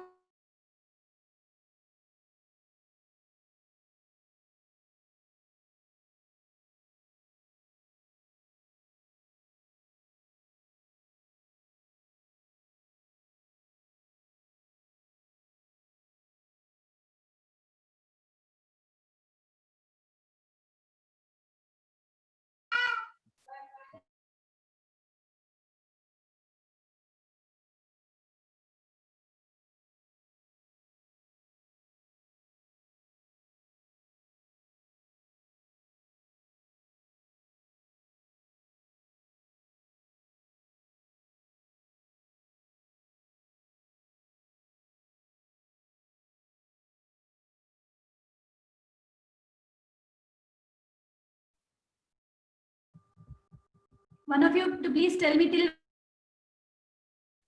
Slide number 72, ma'am. where you heard last. There is some technical issue because 72, Asatkaryavada. Okay. So Asatkaryavada means karya not being present before. So we have to prove in asat points are put. They say by buddhi we recognize karya different, karana different. We see mud as different, pot as different. We don't call both as same, right? So buddhi knows they are different. Sanya Veda, they have different names. Mud is called as mud, pot is called as pot. We don't call it by same name. Karya Bheda, they have different functions. With mud, you can make several things, but it cannot carry water. With pot, you can carry water. Akara Bheda, mud is powdery, whereas pot is oval or round. Okay, I'll repeat Satkarya also. Sankhya Bheda, mud is innumerable, makes one pot. There is difference in Sankhya also. Like this, Asatkaryavada is told. When we had Satkaryavada, they tried to prove that Karya and Karana are so closely associated to prove that they say Asada Karanat. What was not present before cannot be produced. See, if there is no See, gold jewelry cannot be made from iron. Gold is only required. So what is not present cannot be produced is what Asadhakaranat says. Upadana Grahanat says always you take the nearest as the cause. Like for making dadhi, curds, you take milk, not water. So nearest is taken. Why? Because the portion that needs to be made as curd is already present in milk. Sarva Sambhava Abhavat, one entity cannot produce everything. Okay, you need different karanas for different karya because each karya is present in its karya in a hidden form. Shaktasya Shakya Karanat, not everything can produce. Only that which has subtle form of karya in it is potent to produce the karya. Karana Bhavat, Karana has features of karya already in it. These are the 5 ways of proving Sat Karya. Okay, though they are overlapping, similar to each other, these are different 5 ways of telling that karya was already present in Karana. So this is Satkarya and Asatkarya. Then Satkaryavada itself, Sankhya tells it in the form of Parinamavada, transformation. When telling transformation, he tells there is Dharma Parinama and Lakshana Parinama. That is, internally there could be changes occurring, or Lakshana as externally there could be changes occurring. That is, changes which are more gross or minute changes. Both are possible. This you will understand when we learn the concept of Paka. Any transformation is needed. For transformation, Paka is needed. Paka is termed as Vijatiya Teja Sanyogaha. Whenever there is Teja associated, Agni Mahabhuta associated, there is transformation of things from one to another. This conversion is called as Paka. Okay, Akasha doesn't undergo such conversion, except Akasha, all the 4, Prithvi, Up, Teja, Vayu, will undergo transformation whenever there is Teja Sanyoga. Therefore, things change from Karana to Karya. So in this, there are 2 types. Pilupaka is at the minute level, atom level changes occurring is called as Pilupaka. It is by Vaisheshika Darshana. Here, whenever there is Paka occurring, first things will break. Then they will transform and then they will rejoin. So Vibhaga, Rupantara, Sanyoga, disintegration, transformation, again rejoining will occur. Therefore, in this, you see there are changes at the level of atomic level. This is how our body is growing day by day. You don't actually see things happening, but then there is cells which die, there is transformation, growing, there is binding of different cells and growth is occurring, right? Day by day, changes are occurring at the atomic level. Of course, you see externally changes also. Okay, Pilupaka is changes at the level of atoms. All the chemical processes that go on are all Pilupaka. Pitharapaka is change at a gross level. You have made a pot, you put it into furnace. The pot was light brown, you put it into furnace, it is burnt, it comes out blackish brown outside. So you see there is change. You keep a raw mango in rice heap. After 3 days, it is yellowish. It was green, it becomes yellow. Paka has occurred. This is called Pindapaka or Pitharapaka, gross change. Did the mango disintegrate or break? No. Was there rejoining of mango? No. There is general gross transformation. That is Pindapaka. So Pilupaka is where there is disintegration, transformation, and again rejoining. Pitharapaka is gross transformation. There is no breaking up, etc. There is just conversion or transformation. So Parinama, when it is occurring, Parinamavada can occur at the atomic level, can occur at the gross level. Atomic level is called Pilupaka, told by Vaisheshika Darshana. Pitharapaka is gross transformation, told by Nyaya Darshana. Okay, this is about Parinamavada, Pilupaka and Pitharapaka. Then there is Vivartavada. Vivartavada is proposed by Shankaracharya, Advaita Siddhanta, where he says Karana is Brahma and we all are Karya Rupa of Brahma, but actually we don't exist. We are illusions. We are Vivarta. So Karya is illusion, he says, but there is a Karana, which is Brahma. Only thing is, because what we are produced are from Brahma, but we are illusions, Maya, it is called as Vivartavada. It says, Brahma eva sat jagadidam tu vivarta rupam. Only Brahma is the Satya. All other that is produced by him is Vivarta or Maya. Brahma Satyam Jagat Mithya. So we all do not exist actually. We are just replicas or images of Brahma himself. But he believes in Satkarya. He says that Brahma has the making of all of us. We are present in Brahma already. So we are actually Brahma Rupa only. So we as Karya Jagat are actually illusions, but we were present in Brahma already. So Satkarya only, but presented as Vivarta, where he says Karana, that is Brahma, is actually existent, and Karya, we all are non-existent or Vivarta. Then comes Arambhavada proposed by Nyaya Darshana. Arambha means new origin. This believes in Asatkaryavada. They say Karana is broken and it is changing its form. Some new entity is formed as Karya, right? Mud and pot are so different. So if you see the pot, you can make out it is not same as mud. So Karana undergoes Pidana, Vighatana, Swarupa Avasana. Mud ceases to exist as mud when it becomes pot. It becomes pot. It is no more called as mud. So it loses its form, Karana. And after Karana loses its form, Swarupa Tyaga, Navina Rupa Dharana, new Rupa is grasped as pot, etc. So Karya is a new origin. That is Arambhavada. That Karya is something new that is coming out. Then comes Paramanuvada. Paramanuvada says everything is produced from Paramanus or atoms. It is Sanyoga of the atoms that produce this Srishti. So two Paramanu will get together and form Dvayanuka. Such three Dvayanuka will get together and form Trasarenu. This Trasarenu is visible particle. This visible particle made this whole Srishti. They got together further and made Srishti. Ayurveda believes in this. I hope you all know that we have something called Paramanu Vediya Sharira, that our Sharira has innumerable avayavas based on the number of Paramanus. So Paramanus get together to form Sharira is accepted by Ayurveda also. Then Bauddha Darshana proposes Kshanabhangura Vada. Kshanabhangura means Kshana is time or fraction of second. Bhangura means destruction. It says nothing in this world is stable or constant. Everything is getting destroyed every minute, but every next minute it is even replaced by a similar thing. That is what this Vada states. You should understand our body also, cells are dying and replaced by newer cells. We don't make out because there is replacement, but destruction is sure. Even Ayurveda says Shiryate iti shariraha, that which is disintegrating regularly is sharira. So they believe in Kshanabhangura Vada. Only Ayurveda believes Sharira cannot be destroyed. Hence, with exception of Atma, Ayurveda accepts Kshanabhangura Vada. Swabhavoparamavada is told by Charakacharya, similar to Kshanabhangura. See, just listen to me. If at all the Vyadhi is created, by nature, this Vyadhi will also get destroyed and health will be regained. And if we are healthy, by nature, because of what food we take, someday health will be destroyed and disease will be created. This process is continuously happening. One stage gets destroyed, another stage replaces it.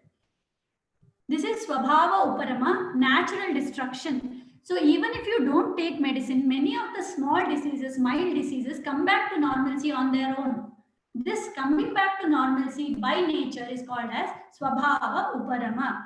Natural destruction or natural reversal is called as Swabhava Uparamavada. You don't need to actually give treatment for every Vyadhi because many of them come back to normalcy on their own. So by nature, things revert back to their original position. They get destroyed.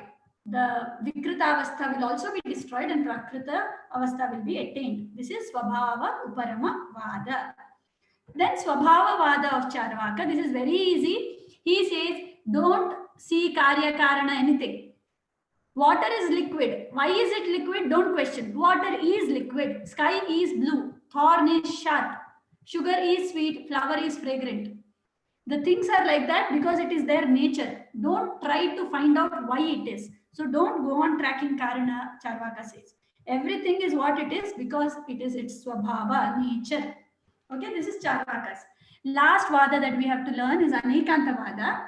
Jaina people were very broad-minded people. They said, truth may be one, but it can have different facets. You can see it differently. I hope you all know if 5 blind people are touching an elephant or 3 blind people say touching an elephant, one will say it is like a wall. He'll touch the body and say it is like a wall. Somebody will hold the leg and say it is like a pillar. One more person will hold its trunk and say it is like a long rope. Who is wrong? None of them is wrong. All can be right, correct? So same truth can have different perspectives. So Anekanta means when there are different opinion about the same thing. This is Anekantavada. Sushrutacharya in Ayurveda has accepted. When telling about Srishti, he tells there are several causes for Srishti.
Am I audible?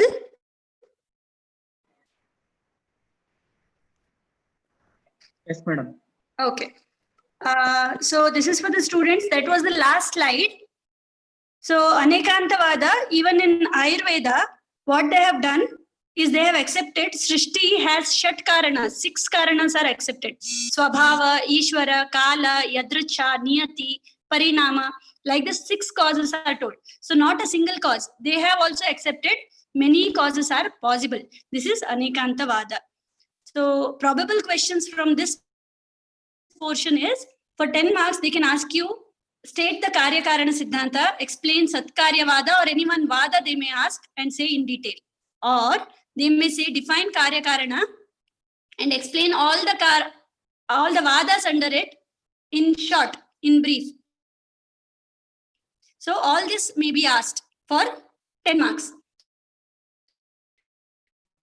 For 5 marks, any one of the vada may be asked, asamavayi nimitta may be asked to explain. Okay. And for 3 marks, they may ask enumerate the types of karana. They may ask you to define one of the vadas, or they may ask you to state karyakarana siddhanta. This is an expected question. Yes. One question has been raised by a student, Sat, Asat and Nimitta application. It is not Sat, Asat. It is Samavayi, Asamavayi and Nimitta. Okay, Samavayi, Asamavayi and Nimitta. I'll tell you the application. See, basically, whenever you see something already, it is Karya. You see the patient in front of you, it is Karya. You have to track what are the causes that has led to this disease, right? So when the patient comes, any roga, the karana has to be dosha dushti. Okay. So the karana for any vyadhi has to be dosha dushti. So dosha dushti you will consider as samavayi karana. Only if dosha dushti is there can be vyadhi. What is asamavayi karana? This dosha having sammurchana, binding with dhatus. Only then it can produce vyadhi. Just because dosha dushti is there, vyadhi won't be created. There will be vriddhi or kshaya lakshanas. If this dosha merges with the dhatus, dushta dosha, then vyadhi will be created. So this is asamavayi karana, that bondage. Nimitta karana is, why did the dosha get dushti? What are the external causes? There are nidanas. He might have eaten wrong things. He might have undergone wrong behaviors. Okay, these nidanas are nimitta karana. External causes are called as nimitta karana. Let me take another example. If a garbha is formed, we humans are formed initially. So what is the samavayi karana? Shukra and Shonita are the samavayi karana. If Shukra and Shonita are not there, we cannot be produced. What is asamavayi karana? Shukra and Shonita sanyoga occurring is asamavayi karana. What is nimitta karana? Ishvara is the nimitta karana.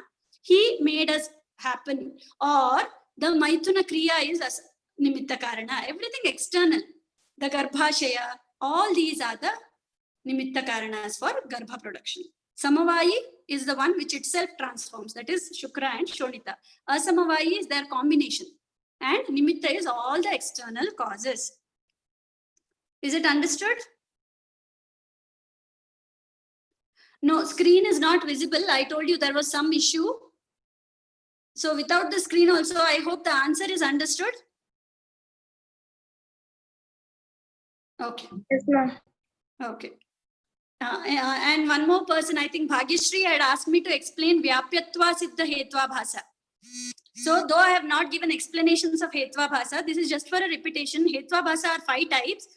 Savyabhichara, Viruddha, Satpratipaksha, Asiddha and Badhita.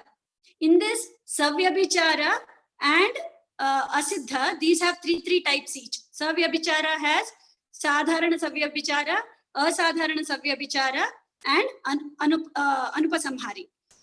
Asiddha has 3 types: Ashraya Siddha, Swarupa Siddha and Vyapyatva Siddha. Asiddha means non-presence or non-existent. If at all the paksha about which you are speaking is not present, it is called Ashraya Siddha. If at all the hetu which you are giving is not present in that paksha, then it is Swarupa Asiddha. Vyapyatva Siddha, which you asked me to explain, is when the Vyapti is not present. See, Vyapti is essential for Anumana Pramana. Hetu and Sadhya should be present together always. If I say Yatra Yatra Dhumaha Tatra Tatra Vannihi, it is correct. If at all there is smoke, there has to be fire, because there is no instance where you will see smoke and there is no fire. It will be there. But the opposite is not true. Wherever there is fire, there is smoke. If I say, it is wrong. If fire is there, smoke has to be there, is not there. This Vyapti is not relevant, because there is heated iron ball. It will be hot, there will be fire, there won't be smoke. So such Hetva Bhasa, where Vyapti is non-existent, not correct. If I say where there is smoke, there is fire, it is correct. But if I say where there is fire, there is smoke, it is a bad Vyapti. Therefore, it is Vyapyatva Asiddha Hetva Bhasa. Yes, Bhagyashri?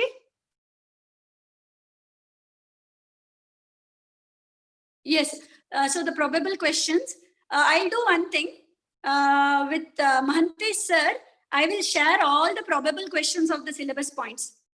Okay, I'll make a combination of all the probable questions from topics, and I'll share it with Mahante sir so that he can share it with the class. Nevertheless, I think who is that? Sneha. Sneha, you wanted me to tell the probable questions of Karya Karana Siddhanta. The probable questions are, they will ask you to state Karya Karana Siddhanta and give various vadas under it in brief. This will be 10 marks question. Or they'll ask you, state Karya Karana Siddhanta, classify the types of Karana, explain Satkarya Vada. Okay, this is 10 marks. For 5 marks, any of the Vada that I have told may be asked for 5 marks. Usually they ask Satkarya Vada, Swabhavoparama Vada, Kshanabhangura Vada. These 3 are usually asked for 5 marks. Okay. Then for 3 marks question, any of the Vada may be asked, where Vivarta Vada also is asked very frequently. Ilupaka and Pitharapaka are asked for 3 marks usually. And they may ask Trivida Karana, Samavayi, Asamavayi and Nimitta for 3 marks. Okay, these are the probable questions from Karya Karana Siddhanta. I hope most of your questions I have tried to answer. Any other question is there, please ask.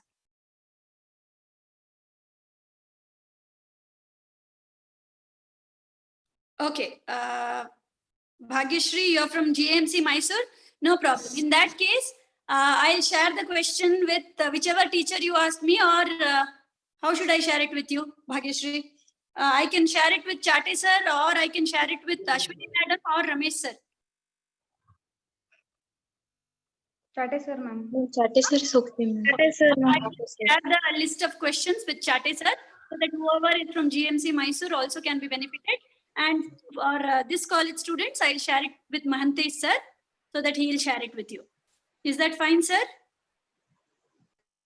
Yes, madam. I'll share the questions, sir. All the probable questions, 10, 5 and 3 marks. I'll merge it at one place and I'll share the document with you so that students will be benefited for exam.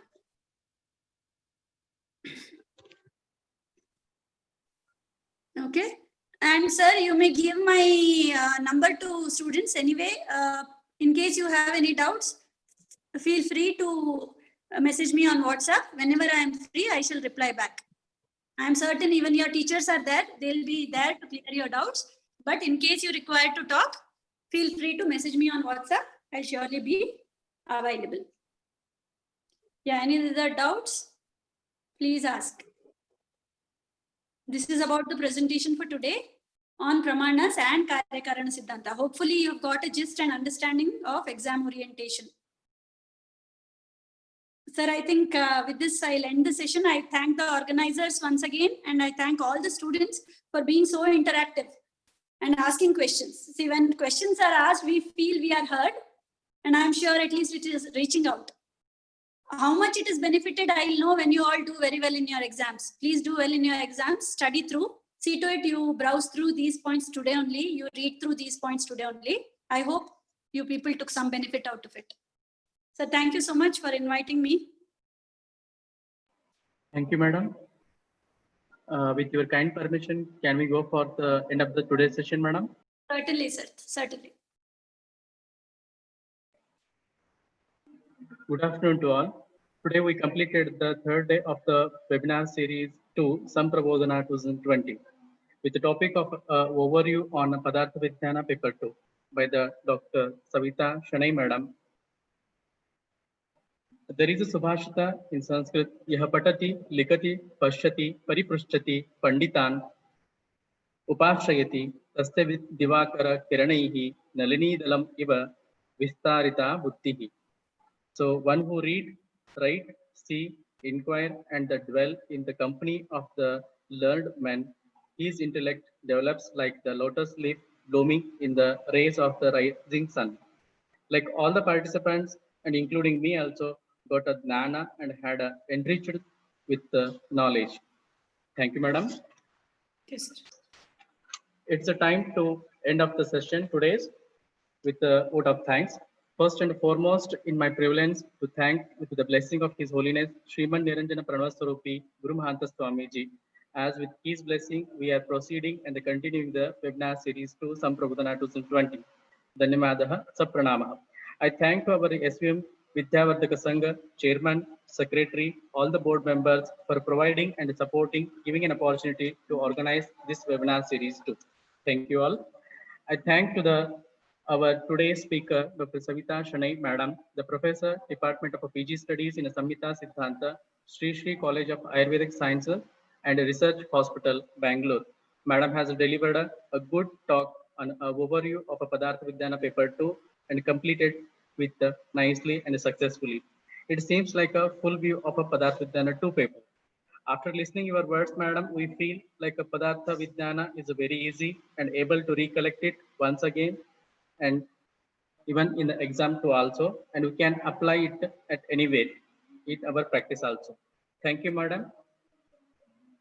I thank to our event president, Dr. K.C. Das, sir, the principal and the professor, SVMAMC and the PG Research Center, ILKAL, for his kind support and advice organizing this webinar series too. Thank you, sir. I thank to our event organizers, Dr. Mahantesh R. Sajjan Shetty, sir, the professor and the HOD, Department of PG Studies in the Samhita Siddhanta, SVMAMC, ILKAL. And one more, Dr. B.H. Katti, sir, the professor, Department of the PG Studies in the Samhita Siddhanta, SVMAMC, ILKAL. Thank you both of the organizers for the organizing the wonderful webinar series to Samprabodhana 2020. Thank you, sir. I thank to the event coordinator, Mr. Rupa R. Madam, Dr. V.V. Gowda, sir, Dr. Rashmi Ulli, Madam, for supporting and conducting the webinar series 2. Thank you, event coordinators. I extend a thank to all the teachers and the non-teachers, staff, PG scholars and the UG scholars of the SVMAMC PG Research Center, ILKAL, for supporting and helping in the conducting this event. Thank you all. I thank to the Department of Samhita Siddhanta, Sri College of Ayurveda Research Hospital, Bangalore, for having a wonderful resource persons. Thank you. I extend a thank to all the teachers and the PG scholars, UG scholars of other institutions, especially Sri College of Ayurveda Science Research Hospital, Bangalore, JMC Mysore, Sri Dharmasthala Manjunatheshwara Institute of Ayurveda and Hospital, Bangalore, Sharda Ayurvedic Medical College and Hospital, Yadgiri. For being a participant for today's webinar, your presence gives a charm to and blow the essence of the Samprabodhana 2020. Thank you.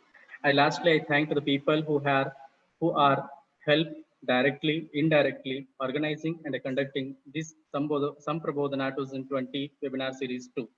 Thank you. Thank you one and all. Dhanyavadaha. Thank you so much, sir. Thank you. And sorry for all the technical issues in between.